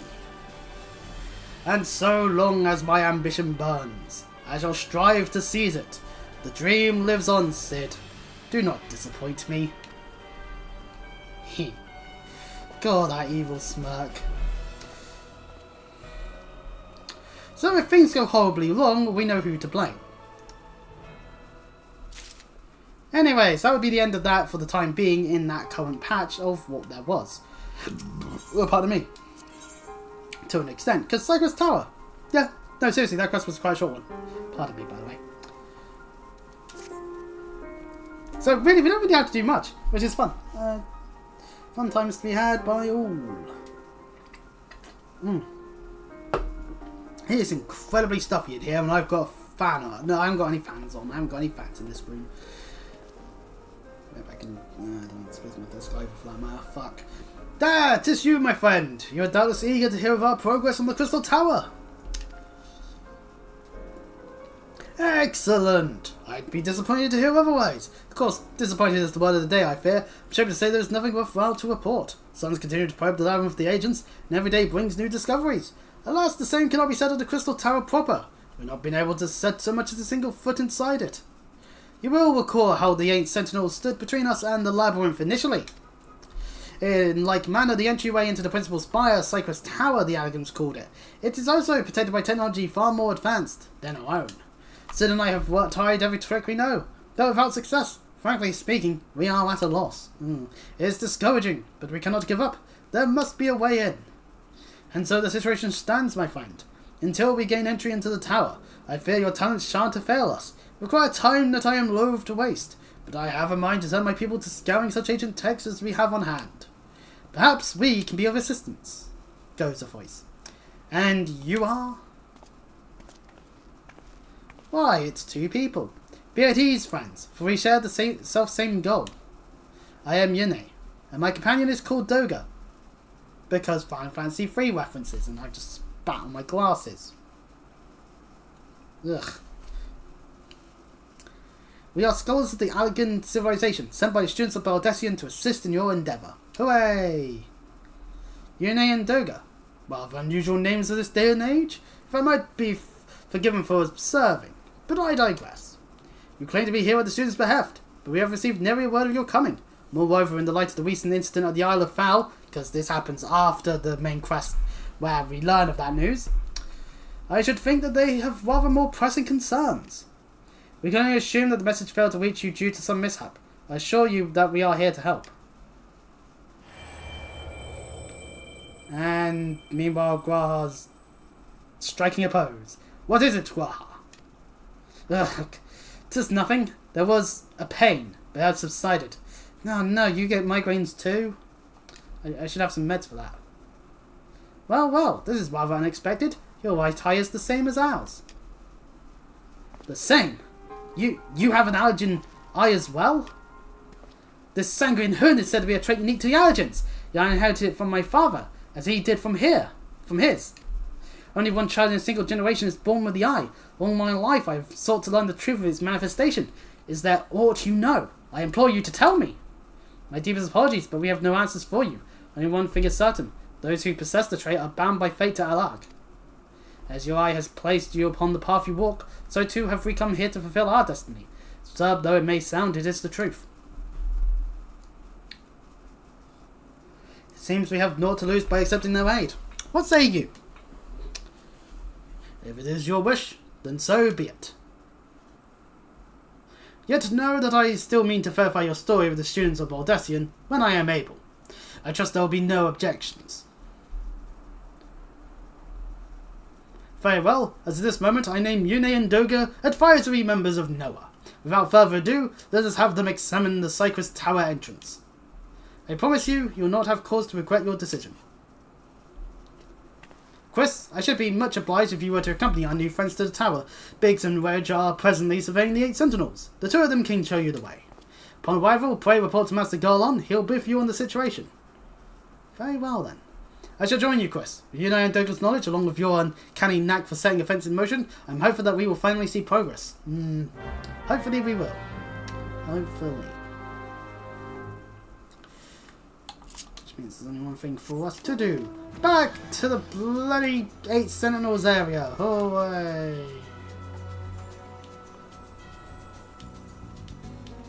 I don't know, I wonder if, I think we can do all of it at this point, because obviously there was the patch where it got introduced, Darkness got introduced, but I don't think we've made it to that content necessarily just yet in the main story, but I don't think that's too much of an issue.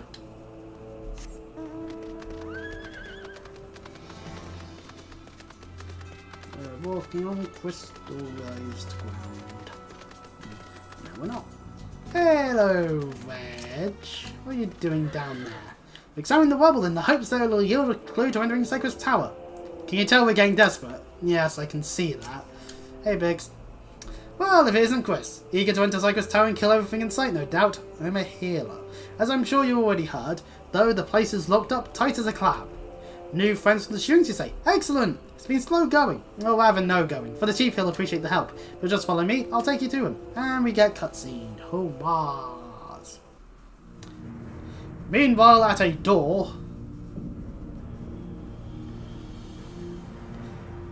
Or at the glance door, potentially. Who knows? Maybe it's not. Maybe it's just a fancy rule order. But considering that it's at the end of this real long hallway, one can assume.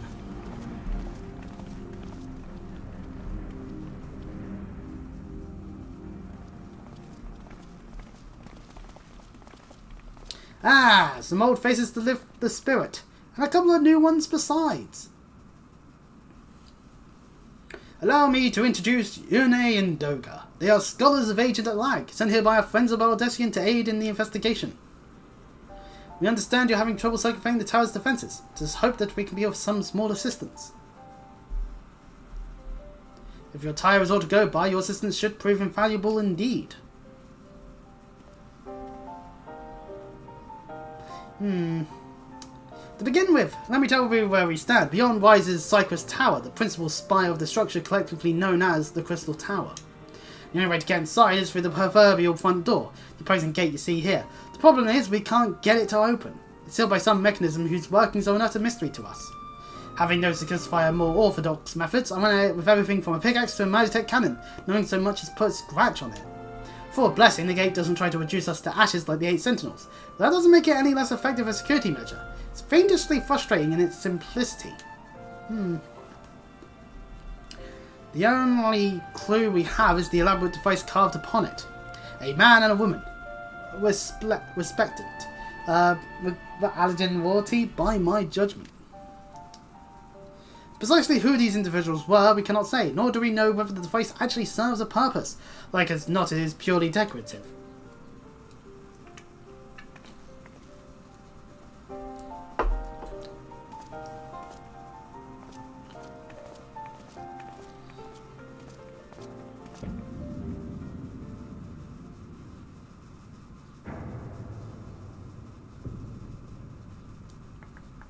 If you're thinking to force it, save your strength. It's no use. Just ask the callus on my hands.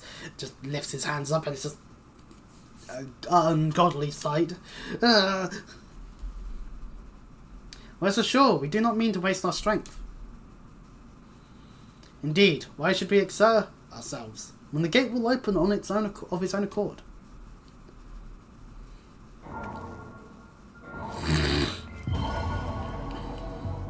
Man, it's a good thing these random NPCs happen to show up conveniently at the right time to do the thing needed.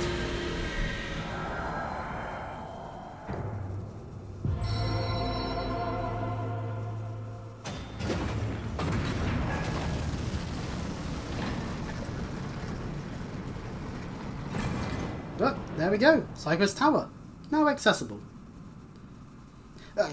I don't think any of us expected that to happen. 7 hells! What is this? What did you do? What are you?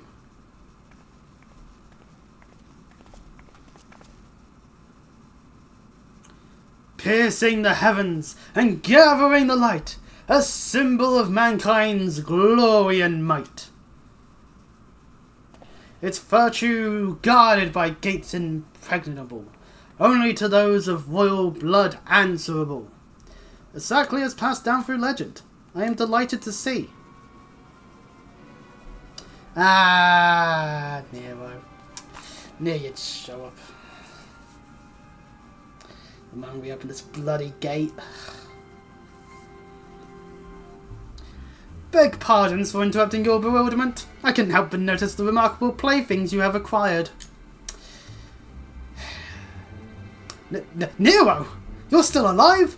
To be fair, he decided to vanish off screen when we fought him in the Praetorium, if you remember that cutscene. So, chances are he was definitely going to be able to get out of the radius of Ultima in time, to be fair. Out of all of them, the most likely to live. Garland. If I didn't know better, I would say you weren't happy to see me. Ah, but I jest. In light of our recent meetings, you have every right to be wary. But rest assured, I am no longer a threat to you. My legion is for all intents and purposes defunct, and my association with it means a tight noose awaits me back in Garlemald. So I've been roaming this land of yours here for a regular interment.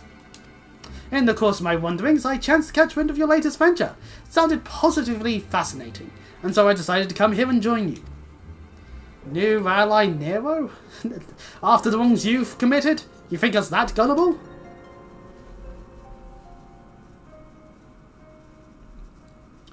If you're suspicious of my intent, 'tis only my just asserts, but I am determined to make amends. As a gesture of goodwill, I will share with you what I know, starting with these 2 odd characters.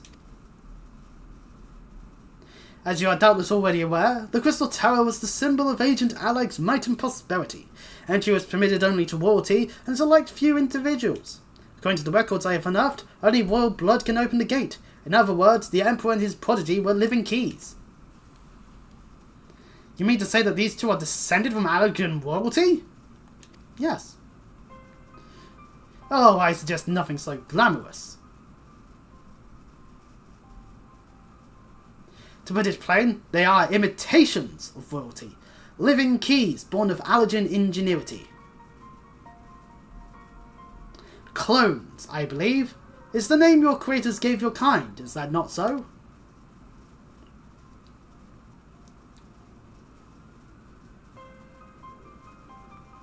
It would seem that the time for concealment is past. Pray accept our apologies. Trust not our intent to deceive.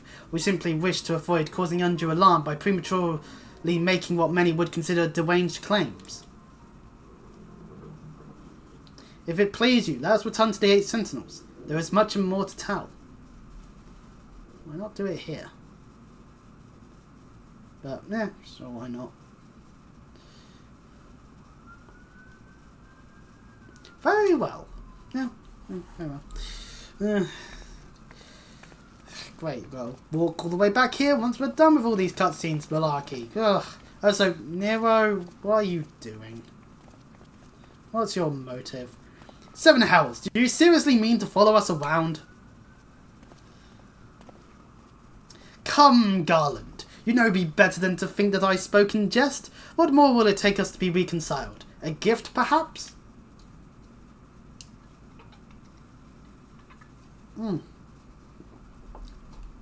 An elegant tombstone holds the information I just shared with you, and a deal more besides.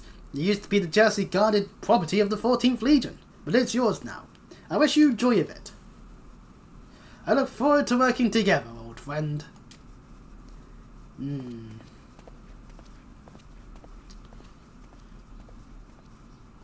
Well, despite not understanding the exact motives he has, other than, gee, it's Nero, what could we expect based off of our dialogue with him in the earlier content, we may not have gone off to the best of starts, but the past is in the past. Yesterday's enemies can yet be today's friends. Do you not agree, Warrior of Light? I mean, I suppose if we are to be allies, then okay. Although I will probably side with Sid if an argument broke out of bias alone.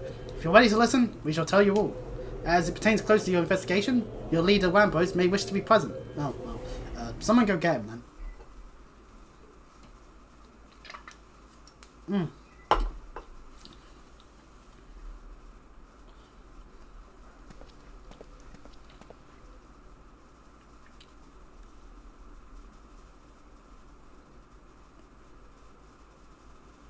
Before we begin, pray allow me to apologise again. It was not our intent to deceive you. As you will have already gathered, we are not scholars sent by students of Baldecion. Nay, we are clones. Copies of people who once existed, given life through Allergen technology. This is rather a lot to take in. If it would not be considered unseemly, may I ask why you and yours were created? And more specifically, what is it now you seek to do? Answering your questions require that we revisit Allergen history. Pray bear with us. The Allergen Empire reached its zenith long before our kind came into being. In that glorious age, the Crystal Tower stood tall as the symbol of Allergen pride. Parents took their children there, that they might learn how the nigh-limitless energy it produced brought prosperity to the whole Empire. That prosperity, however, bred decadence, and the Empire began to show signs of stagnation. This decline was made all the more rapid for want of strong leadership. In a matter of generations, the Allergen civilization became a pale shadow of its former self. Tis one gleaming cities fell into disrepair, and its frontier lands were given over to the wilderness. Lamenting the pitiful state of affairs, one technologist made it his mission to restore Alag to greatness. Amon was his name, and he believed that the ailing empire wanted for but a potent ruler, and none was more potent than its founding father, whom he sought to resurrect.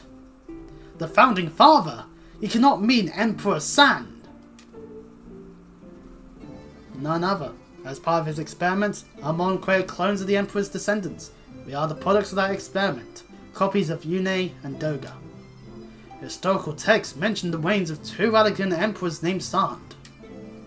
It was commonly believed that the second was the namesake of the first.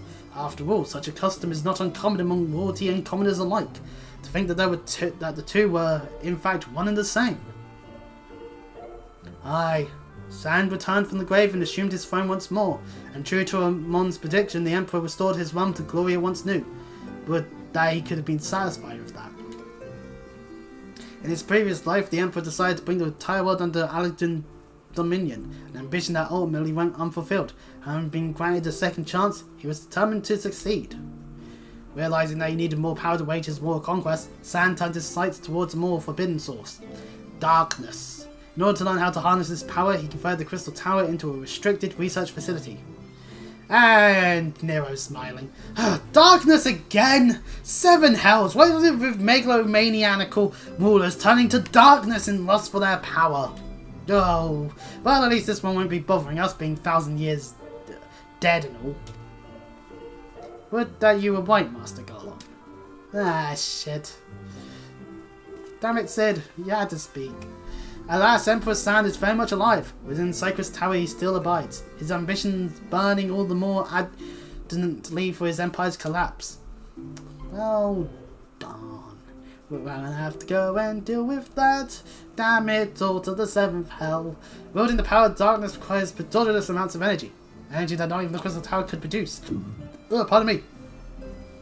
In order to augment the shortfall, Dalamon was created and launched into the heavens. On high it hung, gathering the sun's energy and channeling it to the tower below. Then the calamity happened. However, a miscalculation resulted in a surge of energy that escaped into the land. This triggered an earthquake of unprecedented violence, the calamity that ushered in the 4th Umbral Era.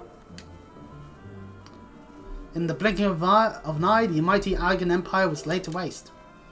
Yet, even as the Crystal Tower was sinking into the earth, the technologist Amon, now Emperor Sand's closest aide, invoked powerful magics and halted the flow of time.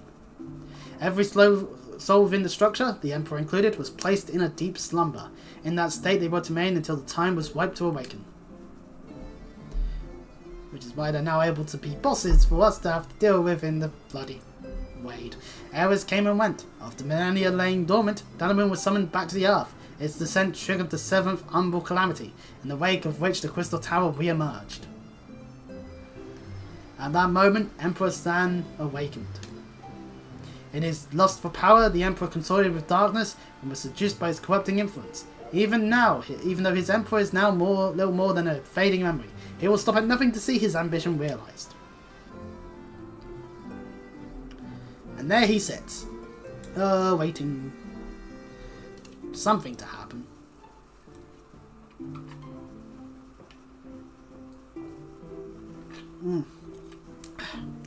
Tis for no other purpose but to put an end to Sand's madness that we exist. This is the mantle we have inherited from our namesakes, the true Yune and Doga. Fearing what might befall the world, the two of them sought to thwart their emperor. They gave unto us their will, that we might carry on their mission should they fail. When we came to our senses in the Crystal Tower, we deliberated a course of action, concluding that we alone could not overcome Sand. We struck out to find a worthy ally. It's taken years, but our search is finally over. 'Tis no ordinary man who can cut a path for the labyrinth of the agents. With you as our champion, we are confident that we can end Sand's dark ambition once and for all. Well, I guess I better be the one to do that. Well, that'll teach me for speaking too soon. Setting my chagrin aside, I see now why you knew about the students of Aldessian among a host of other things. You were serving our investigation the whole time. So, what will we do, Chris? The world's in grave danger again, and just so happens you're an expert at saving it. Well, that seems to be my job these days, so... yeah, let's do it. Hooray! It's good to have supporters that are like, yeah, woo, good job. We have our eternal gratitude. Together, let's see the Argent Empire's dark past laid to rest.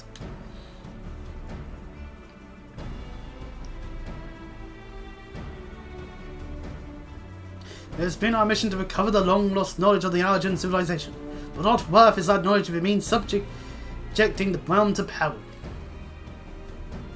Truth be told, it pains me to think that the tower's secrets may become lost to us, but the greater good must ever come first. Besides, no quantity of ancient relics can compare to our friends Yune and Doga, living, breathing allergens. And so I hereby declare a change in Noah's objective. Henceforth we shall direct all efforts towards sealing off Cypress Tower. Its dark secrets must never know the light of day. Chris, as you did for us within the Labyrinth of the Agents, I would have you enter the structure and eliminate hostile elements. Suffice it to say, this includes Emperor San himself.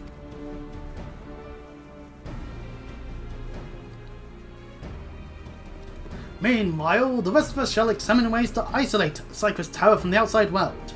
To work, then!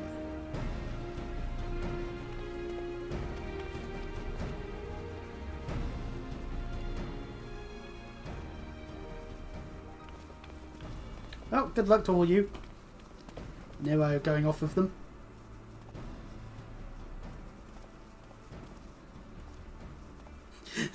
Just in the background, Sid and Nero just doing their arguments again.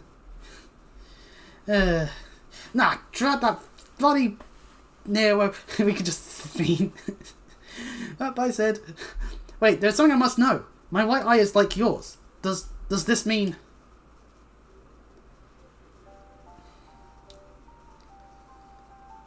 You inherited the trait from your father, you said. Know that clones are unable to bear offspring. You have no cause for concern. Whew, okay on that one. The origin eye you call it, but to us it is the royal eye, owing to the fact that the trait manifests only in those possessed of royal blood. Cannot well explain why the eye runs in your line, but I am disinclined to think it a coincidence. Though you are doubtless impatient to learn the truth, pray have patience, all will be revealed in due time.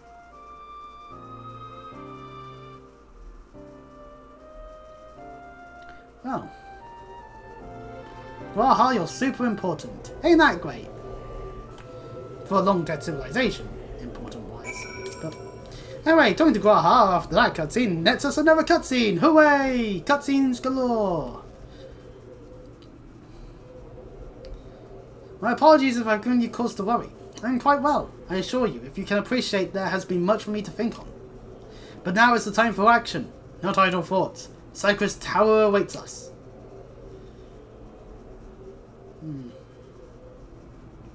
And we do have our way in now. Your task is to eliminate all hostile elements within the structure, San himself included. This will afford us the chance to seal off the faculty. Whatever. May the crystal grant you strength. Indeed, it should. The tower itself. Nice for us to be able to get into it. Cypress Tower is now accessible.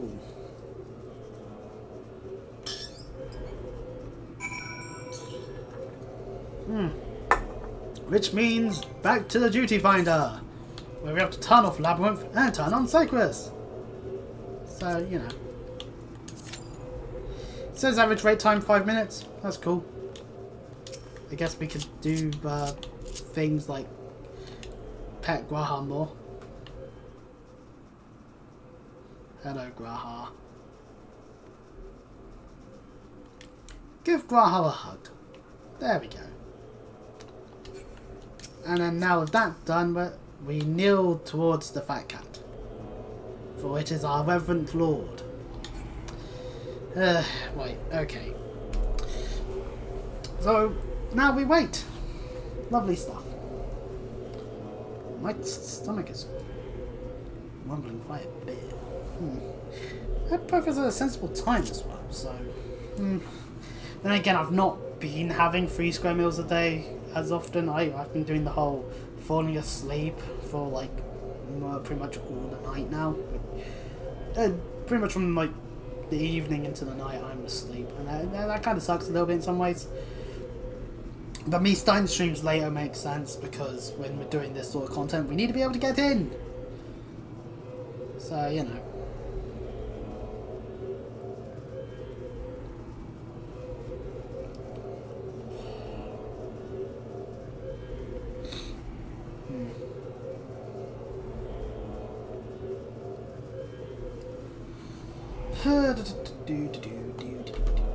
What sort of interesting stuff can we find on the internet today?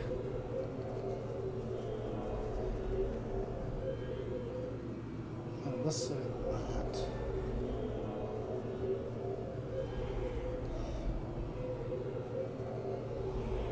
Huh. The VAs for the Trailblazer in Honkai's Star Rails is being placed. Huh. That's unfortunate. I have no horse in whatever sort of situations ongoing there because that's all US based. All I can say is it makes sense to want AI protections. It also makes sense to be like, if you've already got solid enough AI protections, to be like, well then what the fuck are these people doing? We're not even a strike target. So you know, it's more of a shenanigan really than anything else sometimes. But you know.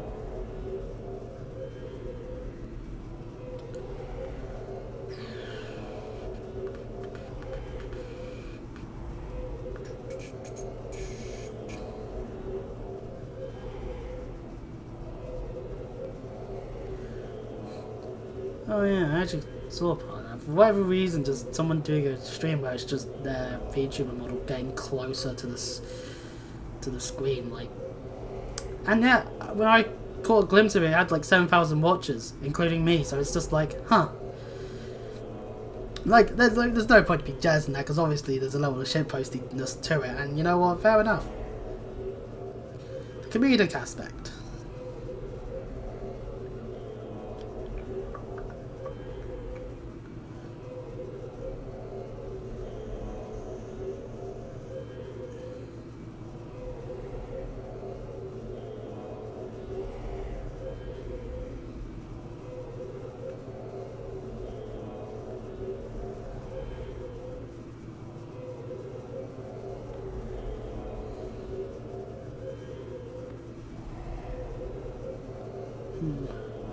Political stuff. I don't really want to talk too much about that all the time.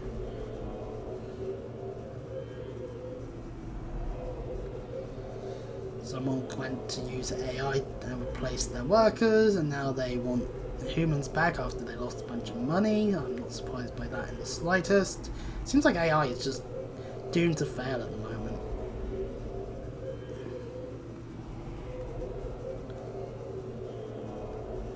Looking at Mass Effect 1 in a vacuum, Tali is a pretty weak character. As we get into Cypress Tower, good starting point there. I mean, because you'll get Garrison Rex quicker. They have their fulfilled role, and if you want a tech person, you're probably going to use yourself. You can use Caden, you can use what? Party member withdrew. Oh, they didn't want to do Cypress. Ah, fuck them.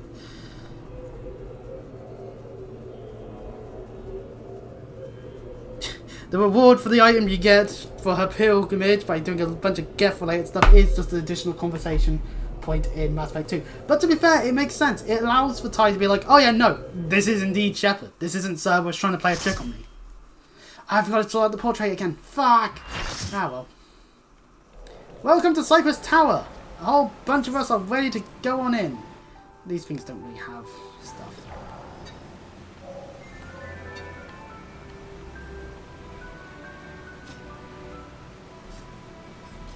Okay, this is our pie. We've got ourselves a scholar, a marauder, a monk, ninja, reaper, black mage, and arcanist.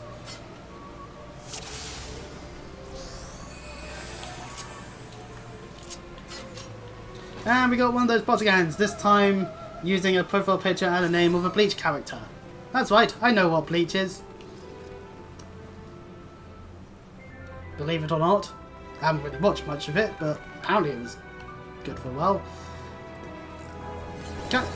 My one request to these bots, add my name to it. Then I know you're trying to fuck with me. Behold! A whole bunch of enemies!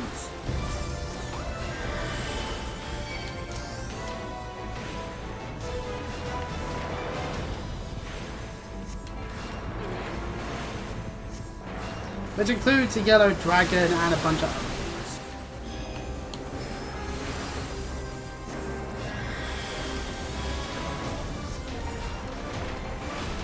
Hopefully our allies are more understanding to not stand in the attacks continuously. But the dragon itself, easy to deal with. Oh fuck. I've accidentally aggroed the thing.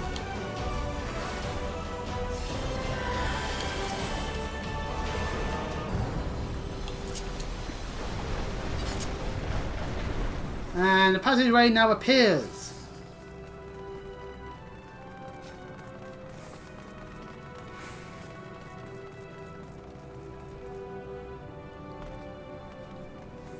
We can hold. There we go. Whee. We can see an Eos. Because Scholar being on our side. Alright, we gotta go with wherever our alliance goes. But this is Scalia, the first actual boss. My hound's hunger for man flesh. Alright. Over here.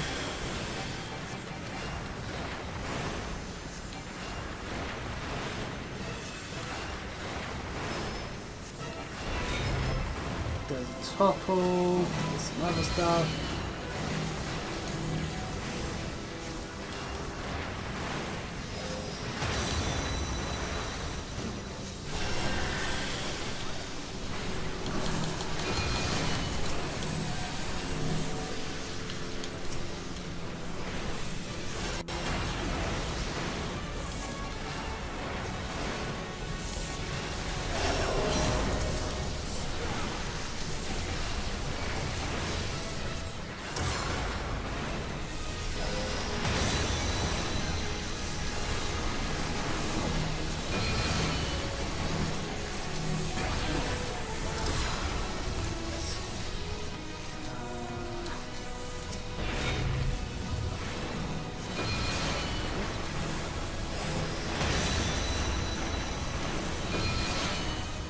What am I meant to do with this?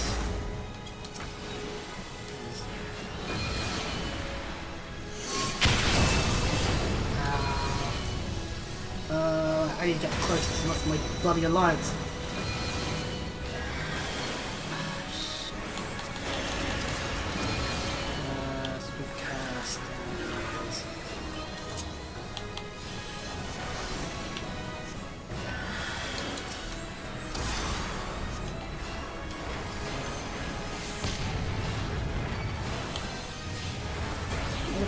Fuck my alliance. They're all over the place. No wonder I am not hitting most of them.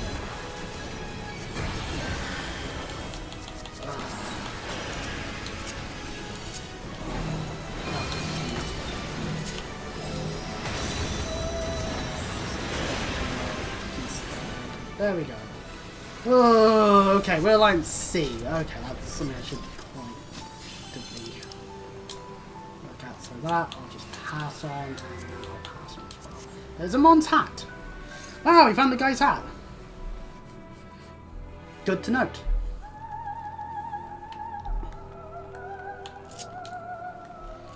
Anyways, time to make our way to the next encounter.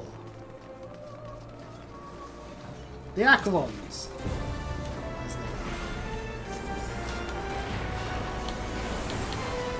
Trouble is, my entire alliance just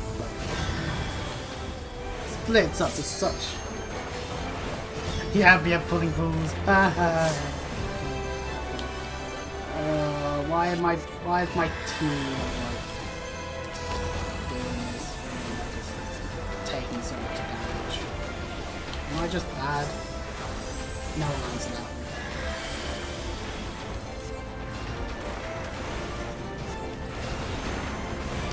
Good thing is we get shields.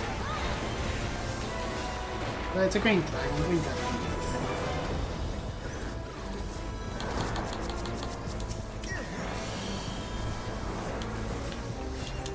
Oh, don't get close.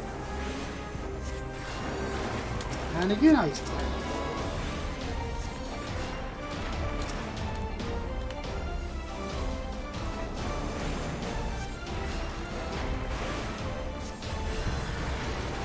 And the braid is no longer sealed.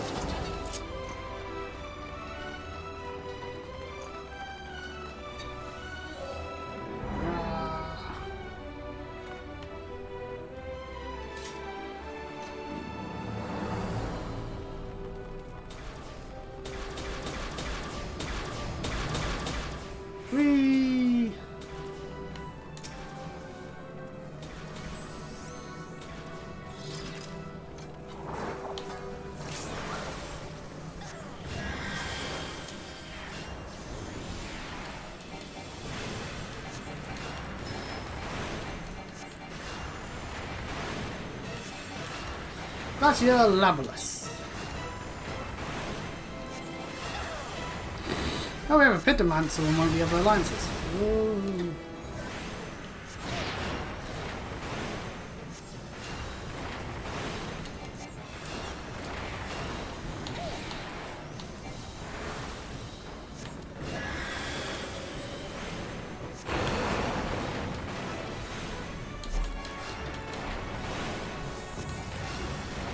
He wouldn't hit the same area twice, would he? Activating support protocols. Charging energy storms. These fuckers get charging. Vulnerable. Lovely.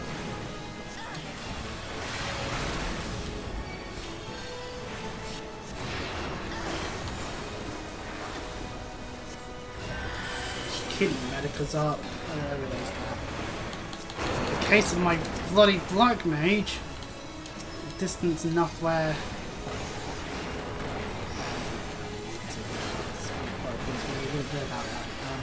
yeah,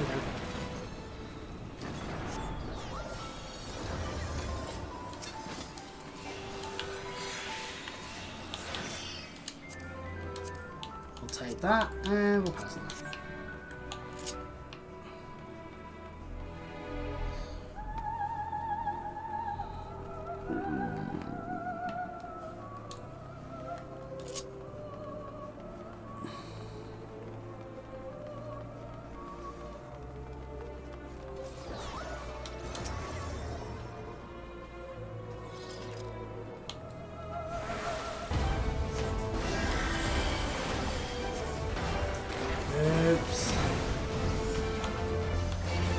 Someone take that from me. Oh my goodness.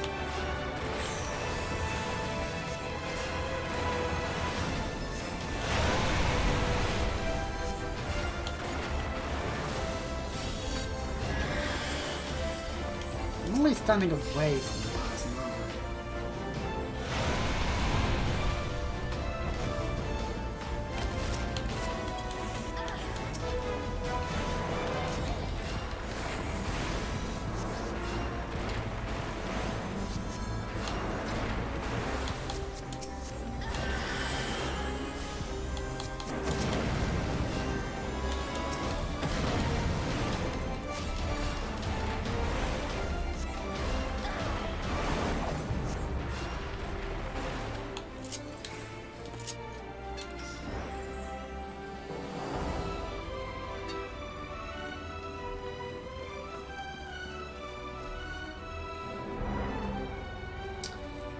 Go, well, another dragon defeated and all that, which means now we're in this room where, oh, look at that, Armand.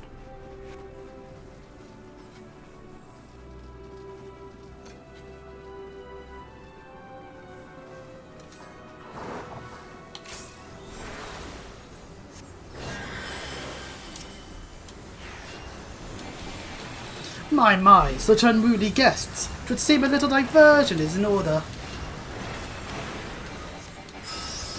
And so we start massacring his health bar and experiments occur.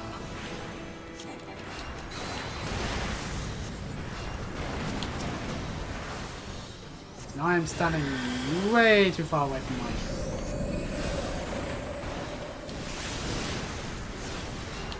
I'm sorry, I'm always standing too far away. No.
Someone's doing his curtain call. It looks like someone chose to stand out of one of the fucking icebergs at the last possible second like an idiot.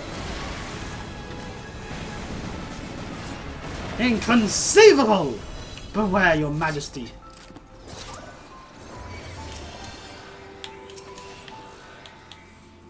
Oh, we can need on that, pass on that, and pass on that.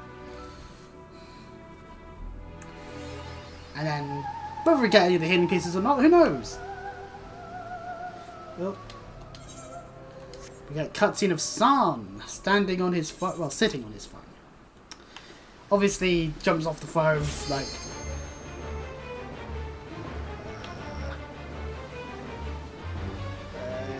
not here.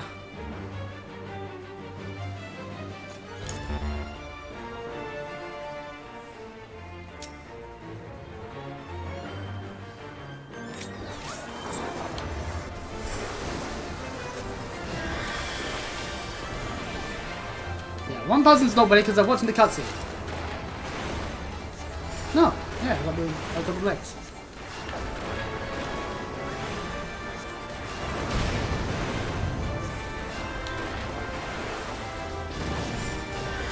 But yeah, this is sand, and quite frankly, he's just a big loaf actually, in a way.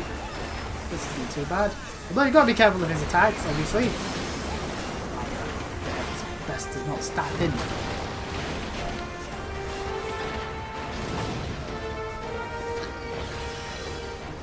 Yeah.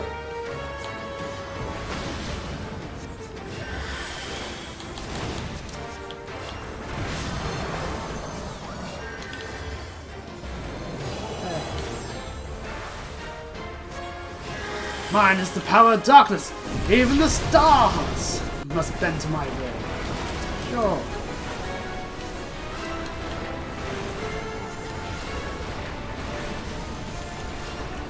Whatever you say, Mr. Sand.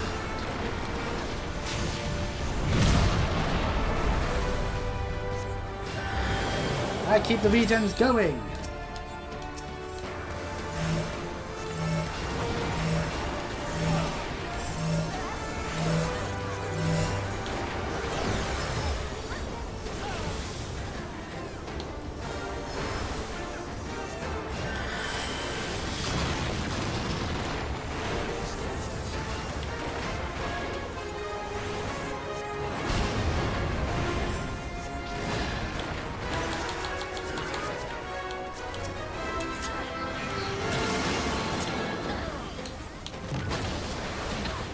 Thankfully, only one of our people died at that segment.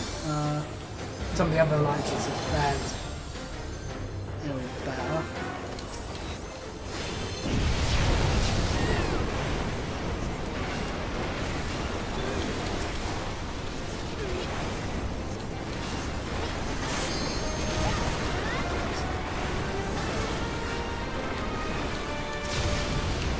Still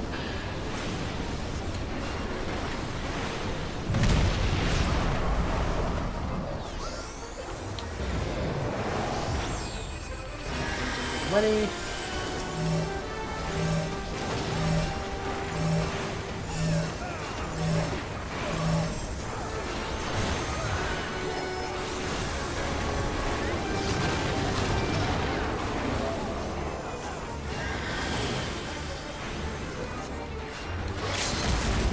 Maybe you will actually stand out the burning waves this time. Good. Someone with the limit break. Enough. And sand here is actually rather doable. It's quite simple actually. And life is a cyclist. Brat defeated nobly. There's a player accommodation where we get a chance to. And loot. We'll pass on that, pass on that. That was kind of cool, but pass, pass, need. 88, come on, let's get the thing, pass, pass, and I want to use the shard. And we've got the cyclist web of healing.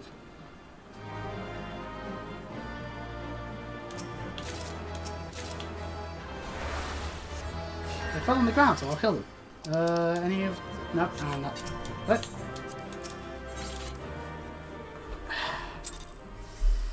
I got the Onion Knight. I think. Was that the Onion Knight I got or something else?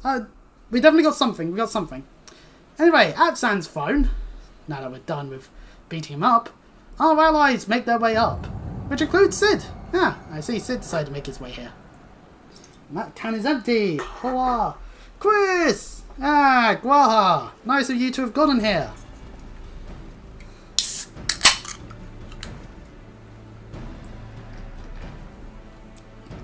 You did it! You defeated Emperor Sand! Yeah, it's quite a simple fight actually. Empires may rise and fall, but man's indefatigable spirit ever lives on. Truly, you are the champion we had hoped for, Quest. With Emperor Sun now at Eternal West, his dark legacy may be undone. What about that clear sign of darkness? And also, Nero's in his armor. What are you playing at now, Nero? In case you haven't noticed, Garlon, these are dangerous surrounds. Can a man be faulted for exercising due caution? Fair enough. At any rate, you needn't mind me. I'm perfectly capable of looking after myself. Go on and finish what you came to do. Sid rightfully does not like Nero in the slightest. There are two ways that we may seal off Cypress Tower. Either isolate it from the outside world or cripple its ability to produce energy. Choice of method is yours to make. Before you proceed, however, Dogo and I must needs tend to a task.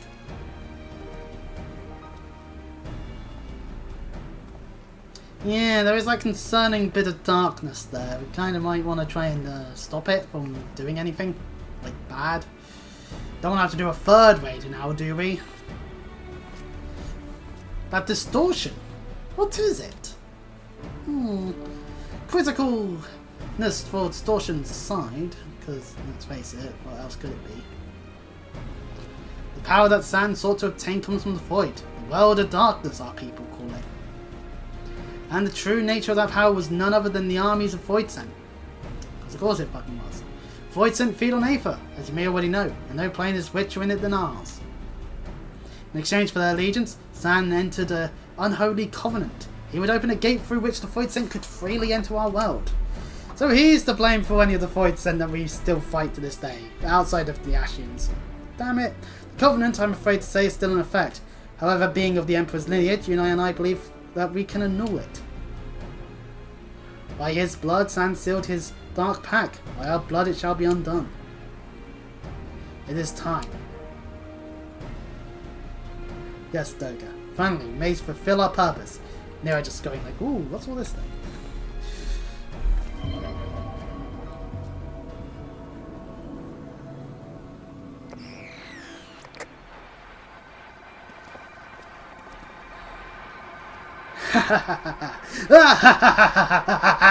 Oh, he's still very mad. Oh, be still, my beating heart. For a moment I feared that this outing would end in disappointment, but my readings were not mistaken. Not even the Ultima weapon compares to this. What are you going on about?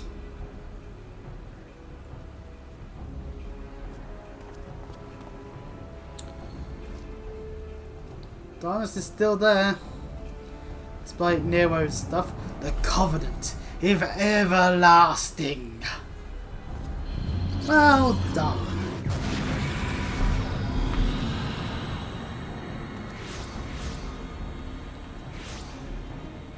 Hey, it's more of those clones we fought. So, are we screwed, or do we just like punch them in the face very hard? Ah crap, I'm kneeling. Damn migraines. Fucking echo. Damn it.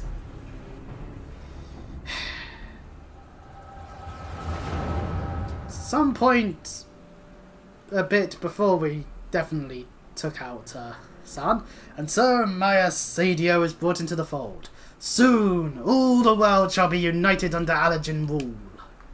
And yet, with every dream that becomes reality, the memory of death grows ever more vivid, an endless void bereft of light and warmth.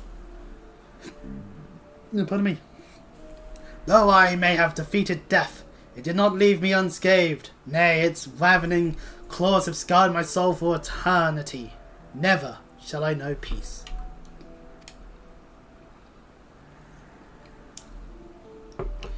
Beings without will, you cannot fathom my rage, my melancholy, my fear. What worth is wealth and power when all must inevitably be consigned to nothingness? If man has nothing, he need not know the pain of loss. So let there be nothing. Harvest more power, though the gate may be thrown full open. Let the cloud of darkness come and engulf the world, devouring all life, hopes and dreams. Let all be returned to nothingness. Well, makes sense that we'll have to now fight the end boss of Final Fantasy III, the Cloud of Darkness. Once we're in the World of Darkness, because we've kind of just took ourselves out of that bloody echo.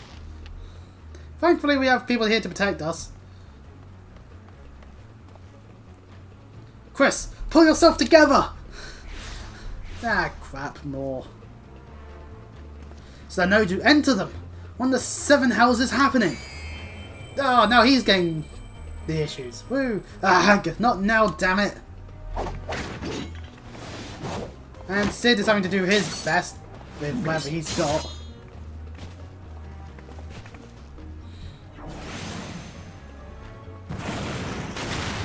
No, Sid!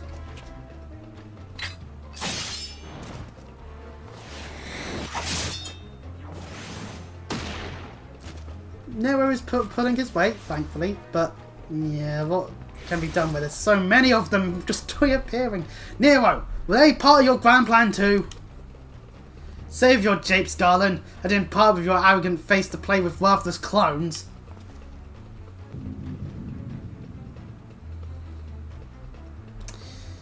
Something controls them.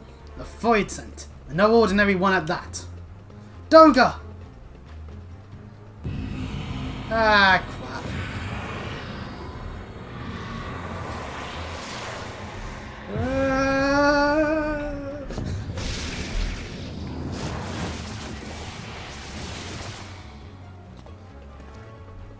Confound it! Without them, there's no way to master the darkness. That power is mine! Ah! And rightfully, people just tried to get in the way.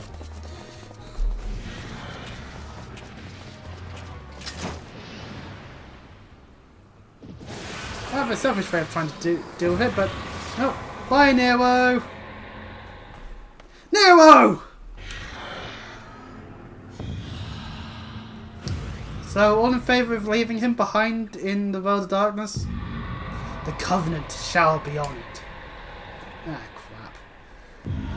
I am the Cloud of Darkness. I shall devour your light and return this world to the void.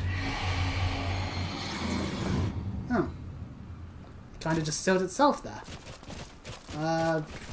Well, if we've got time to breathe, then let's celebrate Nero's death. Hooray! Yippee! Woohoo! Show about Doga and Yune. Damn it! The rift is gone! What are we supposed to do now? Retreat while we have the chance? As much as it pains me to leave them behind, leave without them, there's special still we can do. Let us return to the find and consult with Ambrose. My monitor's just turned off. Is that my whole... was it my computer as a whole? No, my computer's still on. Right. We're going to have to hold on a moment. My monitor has just decided to turn itself off. I'm going to have to figure out why that's happening now. Fine. I'll unplug it from this slot.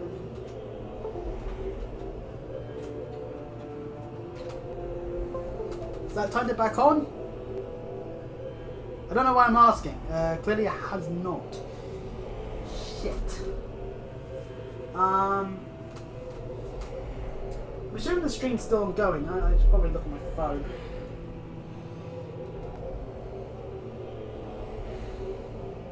Because the computer's still on. Yeah, Nope, says I'm live. Even look at it now. Yep, 100% I'm still live. So, that's annoying. I can't see anything on my monitor right now. The TV screen's fine, so I can see the Xbox and Final Fantasy stuff on my TV, but I kind of like being able to see OBS. So. Oh!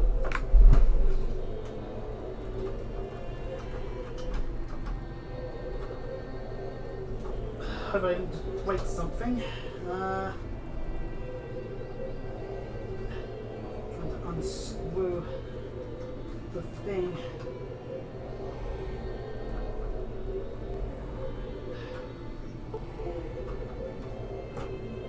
Right, I've unplugged it. I'm going to plug it back in, see if that works. Just a simple case of the wire getting like caught up or something.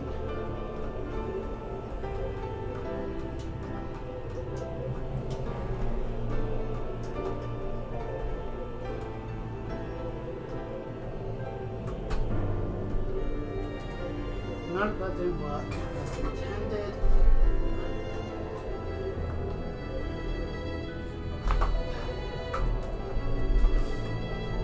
Plug the motor in and out quickly.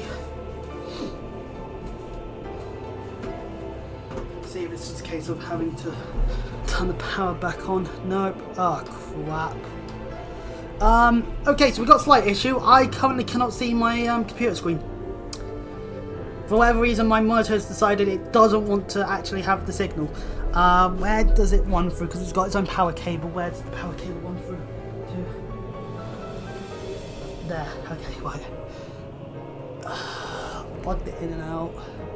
Why did that suddenly happen? No signal going to sleep. So there was a signal for like a brief second. Shit.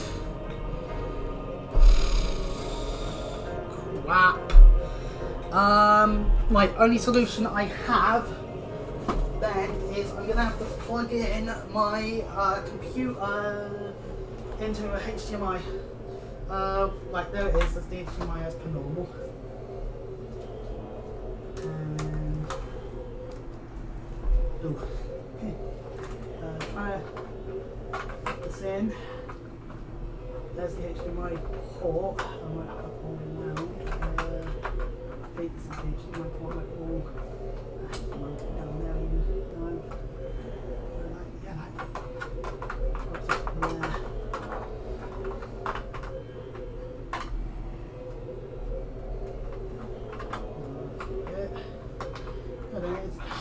It's so annoying. Because I can't go through the other port because I'm maintaining out the Elgato. So this is my only option. Should be able to get it in. Where is the fucking port bit? Because it's somewhere along this road. There it is. I can find it. And the key will just won't go in. So you know, fun.